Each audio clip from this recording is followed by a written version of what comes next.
Et coucou les copains, je suis très contente de vous retrouver aujourd'hui parce qu'on est avec une invitée de marque, une invitée que vous aviez certainement, vous l'aviez demandé.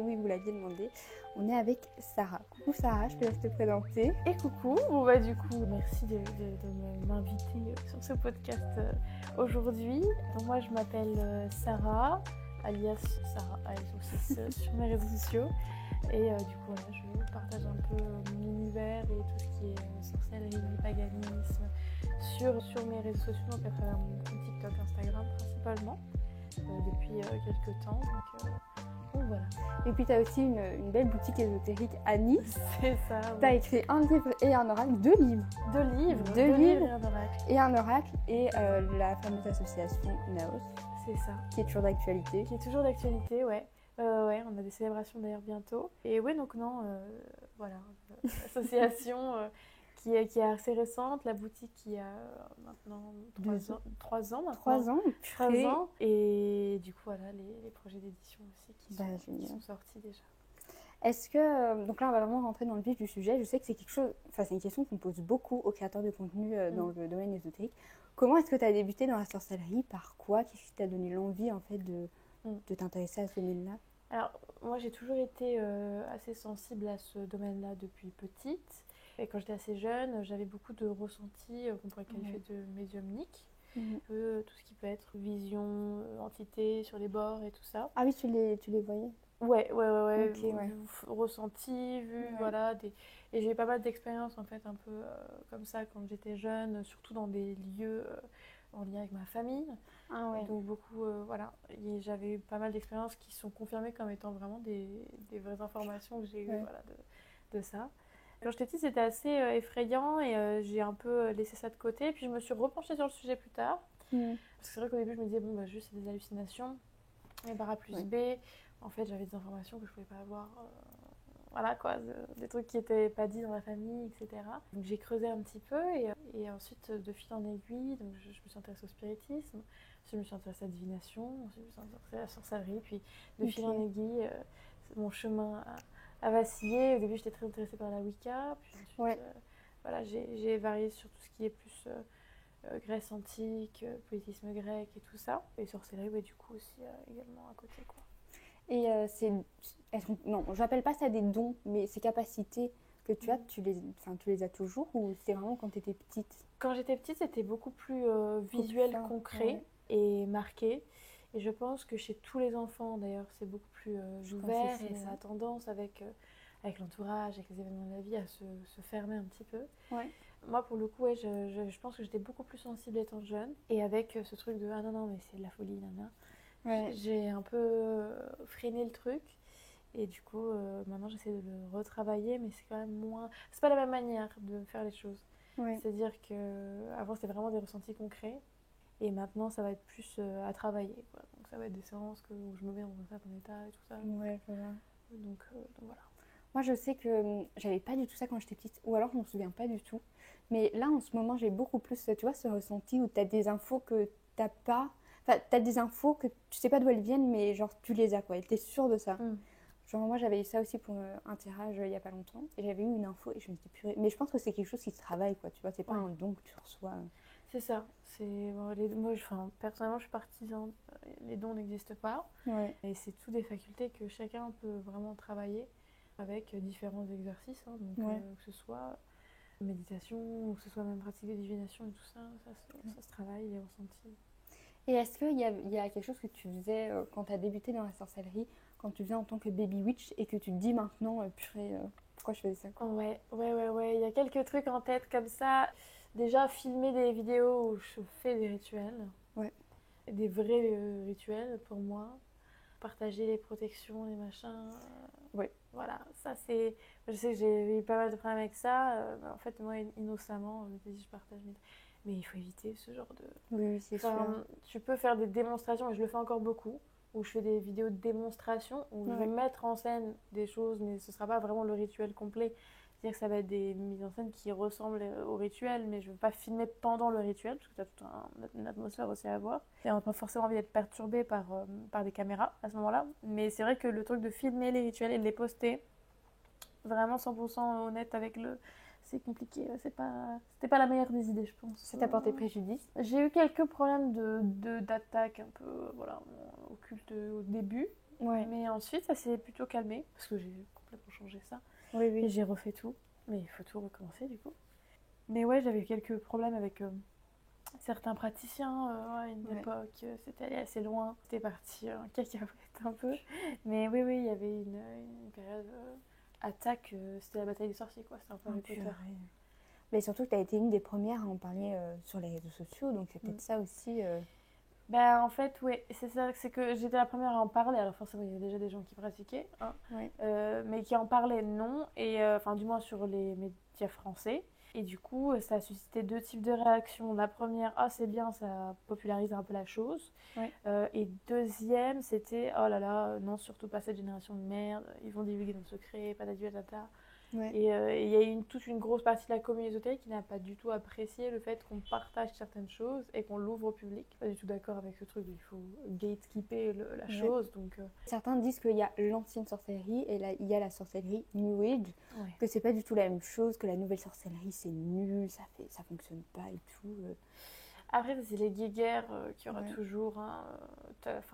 C'est comme les traditionalistes et les modernistes dans tout. T'as forcément des formes de sorcellerie qui sont traditionnelles, qui sont anciennes, puis t'as l'évolution moderne. Alors, le New Age, ça comprend beaucoup de choses comme terme. Donc t'as des trucs, oui, qui sont un peu... maintenant, ils mettent sous le terme de sorcellerie New Age des trucs qui ne sont pas de la sorcellerie.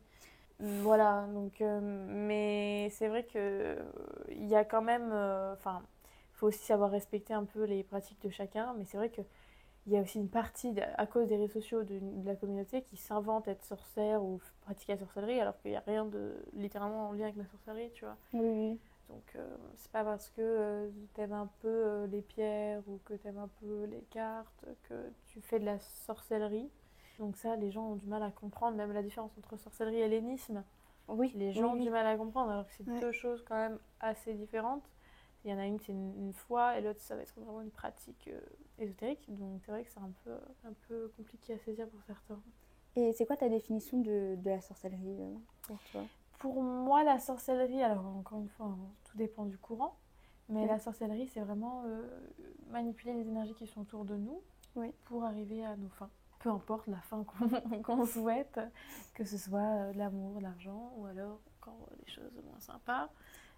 Voilà, parce que tout existe évidemment, mais du coup voilà, c'est vraiment la manipulation des énergies qui nous entourent. Voilà, les énergies avec un grand E, hein, pour le coup, parce que ça peut être des entités, ça peut être des élémentaux, etc. Donc, je pense que tu as déjà entendu ça, certains disent que si tu ne leur lances pas de sort, tu ne peux pas te considérer comme sorcière. Moi je suis pas tout à fait d'accord avec ça, mais d'un côté oui, mais d'un côté non. C'est plus C'est un peu compliqué comme définition, je trouve. Si tu leur lances pas de sort, c'est ça? Ouais, si tu lances pas de sort, t'es pas une sorcière. C'est pas de la sorcellerie. La sorcellerie, ça reste un mélange de pratiques sorcières, quoi. Donc c'est pas forcément que lancer le sort sur un bidule chouette. Ça se retrouve dans plein de choses, quoi. Après, il faut réussir à différencier ce qui est pas du folklore, mais du traditionnel, etc., la tradition, et ce qui est de la sorcellerie, mais ça dépend de la vision de chacun, je pense. Je pense aussi. La sorcellerie. Et comment t'es rentrée dans l'hellénisme? Qui t'a inspirée, en fait?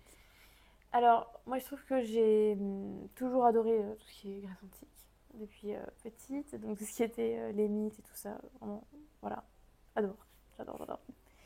Et puis j'ai découvert avec le temps des organisations comme Hellénion, qui est une organisation américaine, qui partage en fait des photos, etc., de leurs célébrations poésistes. Et du coup, j'ai découvert qu'il y avait vraiment une communauté et vraiment quelque chose, une vraie foi en fait derrière ça. Parce qu'avant, on nous dit, non, mais ça n'existe pas en fait. Il y a des mythes et puis il n'y a pas de religion impliquée en fait. Il n'y a pas de culte. Ce qui est faux. Et du coup, j'ai découvert à ce moment-là qu'il y avait vraiment des cultes et que du coup, il y avait une pratique. Et pourquoi pas essayer de le reconstruire au mieux, en s'adaptant évidemment à notre contexte historique et social. Mais du coup, voilà, c'est vrai que ça a un peu commencé grâce à ce genre d'association-là. Et ensuite, j'ai rencontré très tôt, au bout de quelques temps, j'ai rencontré Antinous, donc Benjamin, qui a écrit un livre qui s'appelle Manuel d'hellénisme, qui est un peu pour moi une bible en français de la base de l'hellénisme. C'est un livre un peu controversé, mais que moi j'aime énormément et que je défendrai pour plein de raisons. Ce livre-là, je trouve il est discuté sur des points qui sont même pas en fait vraiment discutables, Oui. sincèrement. Et c'est un peu chipoté. Enfin, il y a beaucoup de guéguerre autour de ce truc-là. Et du coup, c'est vrai que quand je l'ai rencontré, ça a été un peu mon mentor sur ça. Et d'où les voyages un peu initiatiques, etc. Mais ouais, le manuel d'hellénisme qui est top. Enfin, personnellement, je le recommande souvent. Ouais, moi aussi, je l'ai acheté. Franchement, je trouve qu'il est pas mal. Après, oui, voilà, il y en a toujours qui diront que oui, c'est pas bien, nanani, nanana, et des trucs avec l'auteur. Je suis en mode. Ça n'empêche que le livre en soi est bien. Ouais, en fait, le truc qu'il y a surtout et qui avait fait débat en fait à l'époque, c'était dans le livre était mentionné à un endroit que pour être prêtresse d'Artémis, Ouais. il fallait garder une certaine notion de virginité. Ce qui, dans les sources historiques, n'est pas faux. Et puis on retrouve beaucoup, même dans certains temples, sans parler d'Artémis ou Artémis, une notion de miasme, de souillure énergétique liée au rapport sexuel. Donc dans les cultes de divinité vierge, c'était plutôt logique que les personnes qui officiaient soient... voilà. Ça a été un peu mal interprété, donc après ça c'est le débat entre les modernistes et les reconstructionnistes ou les traditionnalistes, si je peux dire ça. Donc c'est le débat éternel de qui a raison entre oui, non mais ça, mais la virginité c'est un concept mauvais, et la virginité, nana, enfin bref, donc c'est un débat un peu infini, mais si on prend outre ça, enfin le livre, il faut le dire, est bon, il y a des bonnes bases, quoi, donc c'est un peu dommage de cracher dessus. C'est ça. C'est sûr.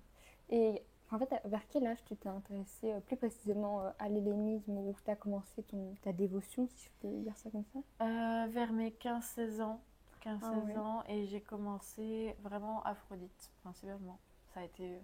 Avant, il n'y avait pas d'autres intérêts pour d'autres divinités. J'ai toujours été très fascinée par Aphrodite. Est-ce que tu l'as senti près de toi, ou qu'est-ce qui a été un petit peu le déclencheur? En fait, j'ai toujours eu une forme d'admiration, tu vois, pour l'entité, pour ce que ça représente, pour l'énergie, et j'ai toujours vraiment une forme d'admiration pour ça. Et puis quand on commence à creuser sur la déesse, on s'en rapproche en même temps, dans le sens où l'amour c'est quelque chose qui touche tout le monde forcément, à un moment. Donc on vit beaucoup de choses intensément, vraiment. Enfin, on vit les choses plus intensément, je pense, au niveau de l'amour, et on la ressent comme ça. Je ne vais pas dire que je la ressentais à côté de moi, physiquement, posée là tous les matins, tu vois. Mais je dirais que dans ma vie de tous les jours, j'ai ressenti les choses arriver de manière assez concrète, physique, tu vois, des actions, des choses. Oui. Moi, c'est vrai que Aphrodite, je sais pas, non, je t'ai pas raconté ça, mais je pense que je l'ai même pas raconté sur les réseaux sociaux. De base, Aphrodite, c'est pas du tout, mais pas du tout une divinité que je voulais vénérer ou quoi, parce qu'en fait, tu sais, il y avait un peu cette hype d'Aphrodite, où elle était hyper à la mode et tout, et en fait, moi, j'étais là en mode, moi, j'ai pas envie de vénérer une divinité, alors c'est peut-être un peu choquant ce que je vais te dire, mais artificielle, tu vois, la divinité que tu vois sur les réseaux sociaux. J'étais en mode, ah non, c'est mort, etc. Et au final, petit à petit, je me suis renseignée, et petit à petit, j'ai appris que Aphrodite, c'est pas seulement la déesse de la beauté et de l'amour, elle a aussi ce côté guerrier. Enfin, pour moi, elle incarne aussi la dualité entre le fait d'être guerrière et le fait d'être la déesse de l'amour, la déesse de la beauté, tout ce qui est doux, etc. Ce qui fait que petit à petit, en fait, elle a pris une place mais tellement grande dans ma vie que tous les matins ou tous les jours, il n'y a pas une fois où je me dis pas... Enfin, tu vois, t'es peut-être dans des trucs, dans des trucs minuscules, tu vois, mais où je me dis, ah purée, ok, il y a un truc, genre cette fleur-là, elle va me faire penser à Aphrodite, ou tu vois, des trucs comme ça, quoi. Et je trouve ça important aussi de mettre ça en avant pour ceux qui débutent ou quoi, que même faire des offrandes ou quoi, ça doit pas être hyper compliqué, ça doit pas prendre 20 ans, et c'est pas obligé d'être la plus grosse offrande de la Terre, tu vois. C'est ça. Ça se fait petit à petit aussi. C'est ça. Tu vas commencer avec un autel en marbre de 6 km et des offrandes partout. Non, c'est pas possible, il faut faire petit à petit. Même une bougie, juste, ça suffit au début pour prier, pour se recueillir. Ou même pas forcément de bougie. Et je dirais même que beaucoup de gens avec qui je parle se retrouvent à prier et à avoir des moments vraiment forts sans être forcément sur un autel, sans être forcément dans une cérémonie ou dans un rituel, je ne sais quoi, et qui vont se retrouver parce que ce moment fait que à cet endroit-là, il fallait faire une demande ou il fallait se recueillir. Et c'est des moments forts parce que c'est quand tu commences à intégrer les dieux dans ta vie de tous les jours et pas juste dans certains moments, vraiment dans ta vie de tous les jours et à les percevoir comme ça, que que tu les rencontres vraiment. Oui, c'est vrai. Que tu les rencontres vraiment et c'est pour ça que je dis toujours, il n'y a pas besoin de 50 000 trucs. Alors c'est très beau de faire des jolis hôtels, même moi je ne vais pas mentir. Hein. Après Aphrodite, ça a l'amour de la beauté. J'ai envie de dire un joli hôtel. Donc je vais mettre...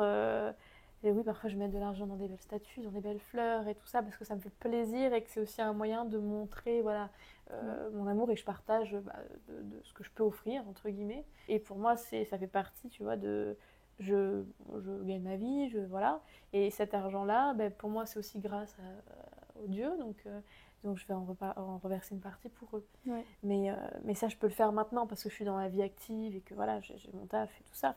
Mais quand on est dans une situation où on est chez ses parents ou alors qu'on n'a pas forcément de travail, c'est vrai que c'est plus compliqué. Il ne faut pas forcément culpabiliser parce que ça se construit vraiment avec le temps. Et tes parents, ils étaient dans quelle optique quand tu as commencé à dire que tu faisais de la sorcellerie, de l'hérénisme? Moi j'ai une partie de ma famille qui est un peu religieuse, l'autre partie pas du tout. Et globalement, la partie religieuse, on n'a pas parlé trop au début. C'est un peu, voilà. Mais la partie pas religieuse, c'est vrai qu'il n'y a pas eu particulièrement de problèmes. Parfois des petites blagues, voilà. Ouais. Mais c'était pas méchant, il n'y a pas eu d'interdiction en fait. Ouais. J'ai pu avoir mes petits hôtels chez moi et tout ça assez rapidement, avec un peu de négociation. Donc j'avais la chance moi d'avoir mes hôtels et de pouvoir pratiquer quand j'étais encore chez ma maman. Donc je pouvais vraiment avoir cet espace-là. Et c'est vrai qu'il y avait beaucoup de questions, et c'est légitime, hein, beaucoup de mise en garde. Ouais. Attention, on va pas tomber dans ci, on va pas tomber dans ça, ce qui est normal. Ouais. Parce que tu peux vite tomber dans des courants un peu particuliers. Donc j'avais beaucoup de mise en garde et j'ai eu de la chance sur ça. C'était vraiment plutôt bienveillant.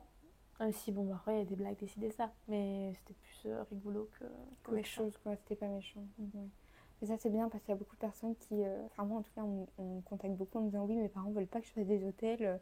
Comment je fais, etc. » Et dans ce cas-là, je dis « Bah, écoute, t'es pas obligé d'avoir un hôtel pour prier ou t'es pas obligé d'avoir 3 milliards de sous pour faire de la sorcellerie. Une petite bougie, de la lavande et c'est parti, quoi. » C'est ça. Donc, mais je pense que les gens ont oublié ce truc que, en soi, la sorcellerie de base, la vraie sorcellerie, c'est pas... Enfin, tu fais avec les moyens du bord, quoi. C'est pas en fait, c'est pas du Instagram à la base. C'est ça. Quand tu regardes un peu tout ce qui est sorcellerie de campagne et tout ça, mais ils prenaient des trucs très simples et ils en faisaient des choses simples, mais qui fonctionnaient, tu vois. Ouais, et même parfois aussi des choses très puissantes avec le peu qu'ils avaient, quoi. C'est ça. Mais parce que c'est pas ça peut résider dans la simplicité souvent. Ouais, c'est ça. Parce que, alors oui, des fois c'est bien d'avoir des rituels élaborés et tout ça, mais pas forcément pour tout. Quand tu veux des choses simples, il faut faire les choses simples. Ouais. Donc oui, quand tu voulais protéger ta maison, d'aller faire, je sais pas, dans les fondations, d'aller mettre ci, d'aller mettre ça, c'était très simple. Mais c'est ça, c'était efficace. C'est ce que faisaient nos grands-mères, nos arrière-grands-mères aussi, qui se sont un peu perdues avec le temps. Hein, mais en France, on avait beaucoup les grands-mères, les arrière-grands-mères, surtout sur le bassin méditerranéen, on a beaucoup toutes les traditions, tu sais, pour enlever l'œil, aussi pour ça. C'est des traditions qui vont descendre de petits rituels de protection, de ci, de ça. C'est pas vraiment la sorcellerie élaborée, de la haute magie, mais c'est au moins des traces de ce patrimoine-là. En ce moment, tu te considères plus comme... Est-ce que tu es dans un courant précis, dans le sens où plus Sea Witch, Love Witch, quelque chose comme ça? Je dirais que là, en ce moment, ça tourne vraiment tout autour vraiment de l'amour. Ouais. Mais l'amour et la mer, c'est quand même assez aphrodite. Oui. Donc c'est vrai que ça tourne beaucoup autour de l'amour, de la mer. Donc les deux, je dirais en même temps. Ouais. Après Aphrodite a un aspect Pontia, donc Marie, etc. C'est assez logique, mais moi, ma pratique se tourne autour de ça, principalement. Donc voilà. Après, le terme Love Witch fait un peu... voilà. Ça fait un peu tout doux, tout rose, tout bonbon. Mais... Alors que c'est pas forcément ça. Ah oui, les Love Witch, c'est les pires, j'allais dire. Non, pas forcément, mais je vais dire... il y a des trucs en magie d'amour et sexuelle et tout ça qui sont quand même ardents. Ah oui. C'est-à-dire qu'il y a des trucs sympas, mais t'as des trucs pas sympas aussi du tout. Hein, parce que, voilà quoi, t'as de tout. Hein. Donc bon, amour, c'est... Voilà. Ça peut se gérer de différentes Mais manières. il y a du mal, entre guillemets, partout. Enfin, moi, je considère que la notion de bien et de mal, c'est vraiment quelque chose d'humain, tu vois. Mais oui, et des fois, il y a des dingueries. Enfin, des fois, j'entends des trucs sur les réseaux, je me dis, bah, ça, c'est un peu bizarre, quoi. Genre, le fameux rituel pour aller récupérer son ex. Enfin, je pense que déjà, les gens qui font ça n'ont pas la réflexion de si on s'est séparés, tu vois, c'est qu'il y a eu quelque chose, en fait, tu vois. Surtout, moi, la question que j'ai, c'est pourquoi ils veulent tous récupérer leur ex. C'est ça. Genre, en fait, déjà, moi, je comprends pas ça. Genre, peut-être essayer faire un rituel de, je sais pas, de protection déjà, c'est pas mal. Ou de l'argent, je sais pas, un peu d'ambition, que rattraper son ex, quoi. Mais oui, non, mais c'est... Alors, est-ce que c'est dangereux ou pas, je sais pas. Mais en tout cas, c'est un peu... c'est vraiment du désespoir. Et c'est jouer sur le désespoir des gens parce qu'en plus, c'est ce genre de choses-là qui font vendre le plus, qui marchent le plus. Ouais. Qu'on soit complètement honnête, hein, vraiment tout ce qui est amour, du domaine sentimental, du retour affectif, séparation, machin, bidule chouette, c'est vraiment les sujets qui sont les plus demandés. Et c'est les sujets où les gens cherchent le plus au niveau même prestation et tout, tu vois. Donc, les trucs de retour de l'ex et tout, ça peut partir en cacahuète au niveau énergétique. Ah oui, non, c'est sûr. C'est pour ça que moi, je mets toujours en garde. Parce que toucher au libre arbitre de la personne, c'est un peu limite, quoi. Enfin, moi, je trouve faut toujours être conscient que ça peut mal tourner, quoi. Ça, je trouve qu'on ne le dit pas assez aussi sur les réseaux sociaux.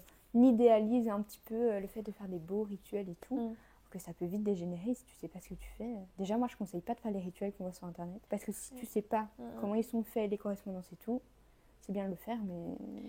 Bah, c'est hyper glamourisé, quoi. C'est hyper ça. glamourisé, mais il n'y a pas de mise en garde et c'est le problème des réseaux sociaux. Mais après, c'est le problème, mais c'est l'avantage dans le sens où ça permet... Bon, après, tout le monde fait des bêtises au bout d'un moment, tu vois, dans la pratique, mais ça permet quand même de faire découvrir la chose. Mais c'est vrai qu'il y a quand même un petit problème sur l'éthique et sur comment... Enfin, même c'est pas simple psychologiquement, sans parler de l'aspect rituel magique, etc. Psychologiquement, c'est pas simple de faire des rituels tous les vendredis soirs pour faire revenir ton ex, tu vois. Bon, il y a un problème au bout d'un moment, quoi. Et le problème, il se règle pas toujours avec les os, avec la spiritualité, avec ci, avec ça. Des fois, il faut être dans la vraie vie et c'est là que c'est compliqué, quoi. Mais les gens, cherchent beaucoup à faire revenir leur ex. Ça, c'est un sujet qui est beaucoup demandé. Oui, moi, dans ces cas-là, je sais jamais quoi répondre. Je dis un petit rituel de confiance en soi, un petit rituel d'amour de soi, pourquoi pas, pour faire revenir son ex. Bon, peut-être pas, quoi, au final. Mais bon. Du coup, j'ai vu que tu avais un tatouage au nom de Hadès. Oui. Est-ce que tu peux un petit peu nous en parler, comment Hadès est rentré dans ta vie, etc. Hadès, alors en fait, si tu veux, il y a deux figures symboliques auxquelles je me suis vraiment beaucoup attachée quand j'ai commencé à m'intéresser un peu à tout ça.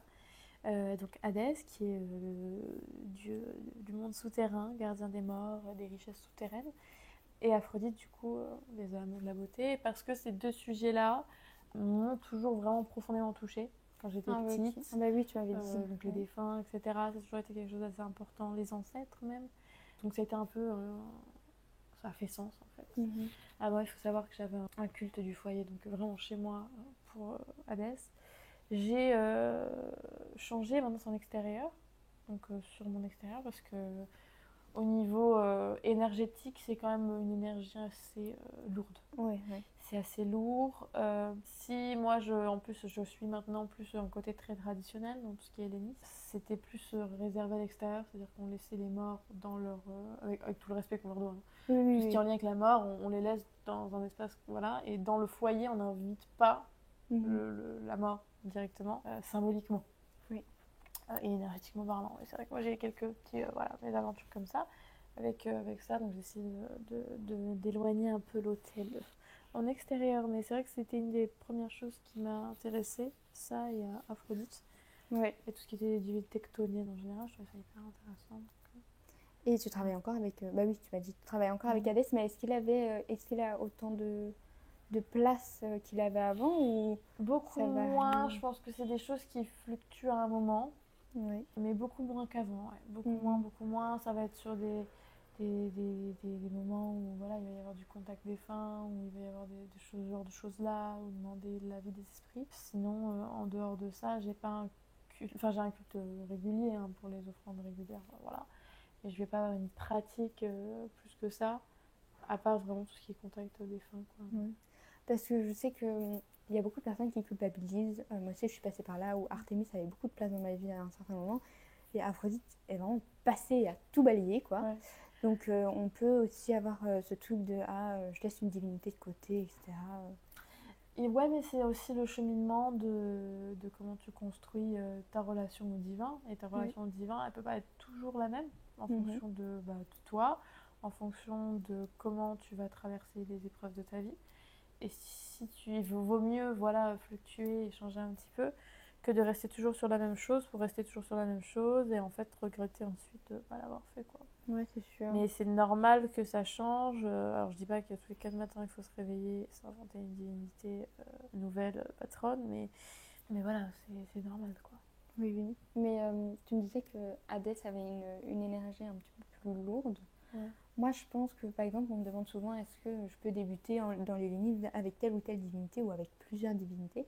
Je trouve qu'il y a cette différence à faire. Il y a des divinités qui ont des énergies beaucoup moins lourdes. Genre, Aphrodite aura des énergies beaucoup moins lourdes que Hécate ou que d'autres divinités, tu vois. Et dans ces moments-là où on me dit j'aimerais bien travailler avec Hécate, Hadès et je sais pas qui, et je me dis, tu vois, quand tu débutes, c'est chaud. C'est compliqué. Faut pas vouloir faire tout trop vite. C'est ça. Après, je pense que ça dépend aussi vachement du profil de la personne. Parce que tu as des gens qui pourront, parce qu'ils ont toujours été un peu dans ça, parce qu'ils ont baigné par exemple avec le monde des morts, ils n'ont jamais eu trop de problèmes avec ça, tu vois. Et je pense qu'il y a des gens qui vont très facilement pouvoir travailler avec des divinités chthoniennes. Oui. Parce que en fait, ils ont toujours été un peu confrontés à ça indirectement. Et que c'est dans leur caractère et tout ça. Et je pense qu'il y a des gens par exemple, comme ça qui vont très bien vivre ça, mais qui, une divinité comme Aphrodite, s'ils ont des traumatismes ou des blessures amoureuses, tu vois, émotionnelles, ça va être vraiment ça va être compliqué. Dur, quoi. Ouais. Et il faut pas oublier qu'il y a aussi tout un travail psychologique derrière et concret. Et le subtil, les mondes subtils, c'est toujours intéressant et tout ça, mais il y a aussi toutes les conséquences de ça derrière à réfléchir. Et quand on entame de faire rentrer dans sa vie une divinité qui elle nous aide à travailler sur tel point, pouvoir les travailler. Donc je pense que ça dépend vraiment des blessures de chacun. Tu as des gens qui vont vraiment, tu les vois, tu dis bon, eux, c'est la sorcellerie, c'est ci, c'est ça, absolument Hécate, machin, c'est tracé, voilà. Puis ça se voit aussi au caractère. Oui. Je pense. Enfin, c'est vraiment mon avis perso. Mais pour le coup, ouais, c'est vrai que c'est un peu en fonction des traumatismes de chacun aussi, je pense. Oui, il y a aussi ce truc, je pense, de absolument vouloir avoir une divinité patronne alors qu'on est dans des croyances polythéistes. Ça, je l'ai expliqué il n'y a pas longtemps, on est dans des croyances polythéistes. Donc si on veut prier telle ou telle divinité, même si c'est sur une courte période, en soi, il n'y a pas de problème. Mais j'ai l'impression que c'est cette course à toujours avoir la divinité patronne, etc. Je trouve ça un peu dommage. Enfin, je sais pas ce que tu en penses. Oui, non, mais il faut... Enfin, en fait, les gens veulent beaucoup se presser pour mettre des mots et en fait revenir à un système où tu as une divinité. C'est ça. Alors qu'ils veulent se détacher absolument du monothéisme. Alors, c'est un petit peu un non-sens, quoi. Ouais. Mais il faut prendre le temps, et puis quand tu sauras, si tu te poses la question, et qu'il n'y a pas la bonne réponse, ou c'est pas le moment, tu vois. Ouais. Quand tu dis est-ce que c'est bien ma divinité patronne, que tu hésites beaucoup, c'est que si t'es pas sûr à 100%. Ouais. Et il y a aussi ce truc de quand tu... Moi, je sais que j'ai eu ça souvent, quand je commençais à faire mes prières et tout ça, à Aphrodite et à Artémis. Genre après, tu te sens pas... Enfin moi j'avais ça avec surtout Aphrodite au début. Genre j'étais pas apaisée, au contraire j'étais stressée, tu vois. J'étais en mode ça y est, c'est pas ma divinité et tout. Enfin ça fonctionnera pas, ça matchera pas. Jusqu'au moment où je comprends que en fait, si je veux travailler avec Aphrodite, je dois la prendre dans sa globalité. Et ça aussi, tout le monde a un peu du mal à comprendre que quand tu travailles avec une divinité, il faut la connaître dans sa globalité. Les pour, entre guillemets, les contre, et savoir à quoi tu t'attends, tu vois. Carrément. Parce que souvent, quand on travaille avec Aphrodite, c'est parce que je travaille avec la déesse de la beauté, mais en attendant, elle a aussi un côté marin, elle a aussi un côté guerrière, tu vois. Je trouve ça vraiment un petit peu dommage. Mais bon, ça, il faut que les gens en apprennent plus, quoi. Mais il n'y a pas beaucoup d'ouvrages, en fait. C'est compliqué, il y a des ouvrages en anglais, t'as certains ouvrages d'historiens qui peuvent être pas mal, mais Et sinon, ouais, c'est vrai que c'est un peu compliqué à trouver. C'est quoi tes pratiques en ce moment de sorcellerie ou hellénisme que Ouais. tu pratiques? Alors vraiment pratique en tout ce qui est magie sorcellerie, comme je disais, c'est tout ce qui est en lien avec la magie de l'amour, Ouais. principalement. Et après, encore une fois, tout ce qui tourne autour de Vénus, la mer, les coquillages et tout ça, c'est quelque chose que j'essaie de beaucoup intégrer parce que j'ai la chance d'être vraiment sur le bassin méditerranéen aussi. Donc on vit un peu avec ça et j'essaie aussi beaucoup de me reconnecter à tout ce qui est aux ancêtres. Ah ouais. Ça, Voilà. c'est aussi un travail, Long. faut savoir le faire, Ouais. quoi. Ouais. Ouais. Et tu sais nous donner quelques exemples, si c'est pas trop indiscret, de, par exemple, comment tu intègres l'élément eau ou le travail avec les ancêtres, etc. Au niveau, tu veux dire rituel concret? Ouais. Alors moi j'ai la chance d'avoir pas mal d'espaces sacrés, enfin de petits hôtels chez moi. Donc en général je dédie des espaces, je vais les consacrer en fonction Ouais. de ce que je vais faire et ensuite je vais les utiliser régulièrement. Souvent je fais ça donc au petit hôtel par exemple aux ancêtres et régulièrement je vais aller prier dessus et je vais demander des choses, etc. etc. Ok. Et je l'entretiens, je crée un petit espace comme ça. Donc voilà, souvent ça se passe comme ça. Après pour les rituels, tout ce qui est amour et tout ça, en général c'est des rituels qui se passent tous les vendredis, qui sont vraiment jour de Vénus, l'amour, voilà, avec toutes les correspondances qu'on lui connaît, les plantes d'amour, les machins d'amour. Je suis beaucoup dans tout ce qui est les créations d'huile aussi rituelles. Ouais. C'est un truc qui me fascine toujours parce que c'est du parfum aussi. Donc, Aphrodite, les parfums, c'est une histoire aussi. Donc voilà, je fais pas mal de trucs un peu différents. Et comment tu utilises, parce que je sais que vous en vendez beaucoup chez les Dryades, comment tu utilises concrètement des huiles Les huiles, alors c'est vrai que les huiles de rituel, elles ont chacune une vertu bien spécifique. On les a toutes faites dans un but particulier. Et c'est des huiles rituelles à la base, donc elles vont s'utiliser dans les rituels directement. Okay. Alors par exemple sur des bougies, pour oindre les bougies, pour oindre des symboles, des sigils, pour mettre dans les coins de la pièce, ou mettre dans les mélanges de plantes pour les rituels encore une fois. Donc voilà quoi. Après on en a pour vraiment plein de thèmes. On a pour la chance, l'argent, l'amour, la confiance en soi, l'attraction. Donc voilà. Je sais qu'il y a certaines personnes qui les mettent au niveau des poignets pour avoir l'énergie toute la journée. Ah ouais, ça alors on recommande de faire juste un test parce qu'à la base c'est pas des produits cosmétiques, c'est des huiles rituelles. Donc dedans il va y avoir des huiles, donc tout est marqué sur la fiche de composition, hein, mais c'est des huiles végétales de base, c'est du bio et tout ça. Donc si les gens veulent utiliser comme ça, on conseille toujours de faire un petit test 48 heures avant, tu vois, pour les huiles essentielles, histoire qu'il n'y ait pas d'allergie ou quoi. Mais ouais, il y a des gens qui les mettent sur les poignets, pour les chevilles, etc. Parce que j'en ai entendu beaucoup de bien de vos huiles. Je me suis dit, la prochaine fois que je viens à Nice, je rafle tout. Ouais, elles sont sympas, elles sont sympas. On en a une nouvelle en plus là en ce moment. Mais j'ai vu, c'était celle de Hadès d'ailleurs. Oui. Mais... La connexion au monde des morts. Mais moi, quand on parle de ça, connexion au monde des morts et des ancêtres, etc., je me dis, ça doit vraiment être un domaine où tu peux pas débuter là-dedans, tu vois. Il faut quand même avoir un certain bagage pour savoir à quoi s'attendre. Ouais, t'as des gens qui vont plus facilement aller vers ça que d'autres. Mais ça se travaille forcément hein, par différentes manières. Mais ouais, il y a des gens qui ont des sensibilités déjà plus accrues que d'autres et qui vont du coup ressentir plus facilement les entités, etc. Mais bon, ça n'empêche qu'il faut quand même bien se protéger. Ouais. Ça. Et ça consiste dans le fait de faire des tirages, du contact défunt ou... Ça peut être des séances de spiritisme par différents outils pour le spiritisme. Ça peut être les baguettes, ça peut être les tables, etc. etc. Et voilà, donc principalement c'est des séances de spiritisme, communication avec les défunts et tout ça, quoi. Et tu proposes ça dans ta boutique ou... Moi je propose plus ça. À un moment je proposais des consultations pour tout ce qui est... pour tout sujet. Dont certains trucs pour essayer de capter un peu les messages. C'était pas forcément communication de défunt directement, mais c'était plus quels sont les messages qu'ils veulent vous transmettre et tout ça. Donc c'était assez intéressant aussi ça. Donc, mais tu peux le faire de plein de manières différentes, quoi. Oui. Je voulais revenir aussi sur plus sur l'aspect de tes réseaux sociaux, etc. Comment tu as vécu cette ascension d'abonnés et puis comment ça a commencé, par quoi? Ça a explosé pendant un peu avant le confinement. J'avais commencé à poster des vidéos. Alors je sais plus si c'était les... Je crois que c'était pas des faits, c'était des vidéos Spedjar à la base qui ont bien marché. En fait ça a intrigué les gens. Et Oui. j'en voulais savoir comment faire, patati. Et du coup, ça a commencé comme ça. J'ai commencé à parler de sorcellerie, puis j'ai parlé d'hellénisme. Et de fil en aiguille, ça a avancé. Donc, Et voilà. comment tu as vécu ce... Parce que j'imagine que tu as eu beaucoup d'abonnés plus d'un coup, ou c'est arrivé progressivement. C'est arrivé sur bien un an, je pense. Hein. Ah ouais. Mais tu as pris beaucoup d'abonnés mais en ça a un an. pris, ouais, ça a Ouais. bien pris un moment. Mais ouais, non, c'était un peu. J'ai jamais trouvé ça angoissant ou pesant particulièrement. Ce qui était angoissant ou pesant, c'était tout ce qui était harcèlement, commentaires C'est ça. désobligeants, etc. Ouais, parce que ce que je vois sur tes réseaux sociaux, c'est qu'en fait, on te sexualise très vite. Moi, c'est un truc que ça me rend dingue. Vraiment, ça me rend dingue. Mais comment est-ce que toi, tu fais quand tu vois ce genre de commentaires pour garder ton calme et te dire, bon, c'est pas grave. Je pense qu'avec le temps, j'ai développé un je m'en foutisme Ouais. assez royal. Ouais. Je pense que c'est un peu un métal caché. Globalement, franchement, on m'en fiche, quoi. C'est un truc. En fait, ça me fait plus. Je suis entre le rire et la tristesse, parce que je me dis c'est quand même triste pour ces gens-là, parce que c'est aussi une misère sexuelle, tu vois. Parce que quand on arrive à sexualiser des gens Mais c'est ça. pour rien, c'est que t'es dans une misère sexuelle catastrophique. Donc ouais.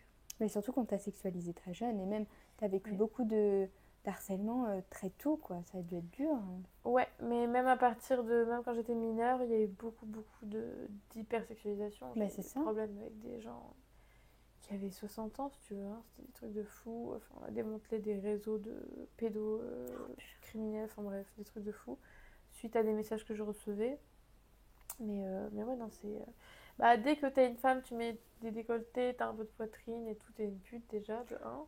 C'est Évidemment. obligatoire. Ouais. De 2, t'es une salope. Et de 3, il faut pas que tu parles trop. Bon. Ouais. Donc t'es bonne juste à, en fait, à rien faire et à être sexualisée en permanence par des espèces de miséreux sexuels là. Donc, Et en plus, surtout quand t'as un travail qui tourne, t'as une boutique qui tourne, évidemment, tu ne peux pas gagner de l'argent, t'es une femme. Donc, oui, non, ouais, ça c'est infernal. Ça c'est infernal parce que très souvent déjà en plus quand t'es une femme et que tu rentres dans le monde du travail. Et je dirais encore plus quand tu veux essayer de monter tes propres projets vraiment et te faire toi-même, tu dois prouver que Ouais. t'es un peu un homme. Ouais, ouais. Et que t'es un peu un homme et que tu arrives à avoir un peu les épaules d'un homme pendant un moment pour donner un peu de crédibilité. Parce que si tu es trop féminine, je parle dans ta manière de te comporter, ta manière de parler, de réfléchir, hein, tu te fais tuer. Et ça, sur les réseaux sociaux, si tu montres que t'es. En fait, tu peux pas montrer que t'es juste une femme jolie, machin et tout, sinon personne te prend au sérieux. Et ça, ce qui se passe sur les réseaux sociaux de manque de sérieux et tout ça, concernant les femmes qui montent leurs propres projets, c'est un truc que tu retrouves dans la vraie vie aussi, dans le milieu professionnel, et de manière vachement plus handicapante, parce que quand c'est sur TikTok, dire c'est des commentaires, bon ça se limite à des commentaires, mais quand c'est dans la vie professionnelle, c'est compliqué. Ça peut te bloquer, ça peut ci, ça peut ça, donc tu es obligé de prouver que tu es une femme, ok, tu peux essayer de travailler. Si accessoirement t'es jolie, tu t'habilles plutôt pour ton âge, un peu sexy, machin, bah en fait, oui, tu peux toujours travailler. Et t'es pas juste une pute, ou t'es pas juste facile, ou t'es pas juste. Voilà. Ouais. Tu peux vraiment. Tu peux tout faire, quoi. Tu peux tout faire. Tu peux être magnifique, réussir, bon. Mais non, mais vraiment, sérieusement, ouais. En fait, les gens sont très frustrés sur les réseaux sociaux parce ça. que, en général, ce qu'ils commandent de manière négative, c'est pour. Enfin, c'est un miroir un peu de leurs propres insécurités. Ah oui, c'est sûr. Donc tu vois souvent que les gens qui malheureusement posent ce genre de commentaires-là, bah, c'est des femmes qui n'ont pas réussi en carrière professionnelle, qui n'ont pas l'air heureuses dans leur vie non plus, enfin, tu vois, qui ont un certain âge, qui ont l'âge d'être maman, enfin. Donc tu te dis, bon ok, ça, si à 50 ans tu mets des commentaires sur des vidéos d'enfants de 20 ans pour leur dire que c'est voilà, c'est qu'il y a un petit problème d'insécurité quelque part. Mais c'est ça. Mais j'ai vu que du coup, tu avais. Enfin, est-ce que t'es patronne des Dryades? Oui. C'est ça? Oui, Tu faisais avec Marie? Ouais. C'est ça. Et du coup, comment ça s'est passé? Est-ce que vous avez lancé ça à deux ou... On a lancé ça à deux suite à des événements extérieurs un peu complexes et top secret. Moi, j'ai repris la gestion de l'entreprise du coup en juin dernier. Ok. Donc on ne travaille pas du tout ensemble. Plus du tout. Chacun a pris un peu son chemin, sa route. Et les Driettes, ça s'est monté d'une idée commune en fait. Moi j'avais l'idée depuis toujours de faire cette boutique ésotérique un peu comme ça. Et puis elle aidait un peu à la mise en place et la structuration du site en ligne et tout ça à l'époque. C'est lancé comme ça. Et ensuite c'est moi qui ai fait un peu, qui ai géré la com, la production. Donc voilà, c'est fait au fur et à mesure. Mais du coup voilà, maintenant je suis moi l'entière gérante.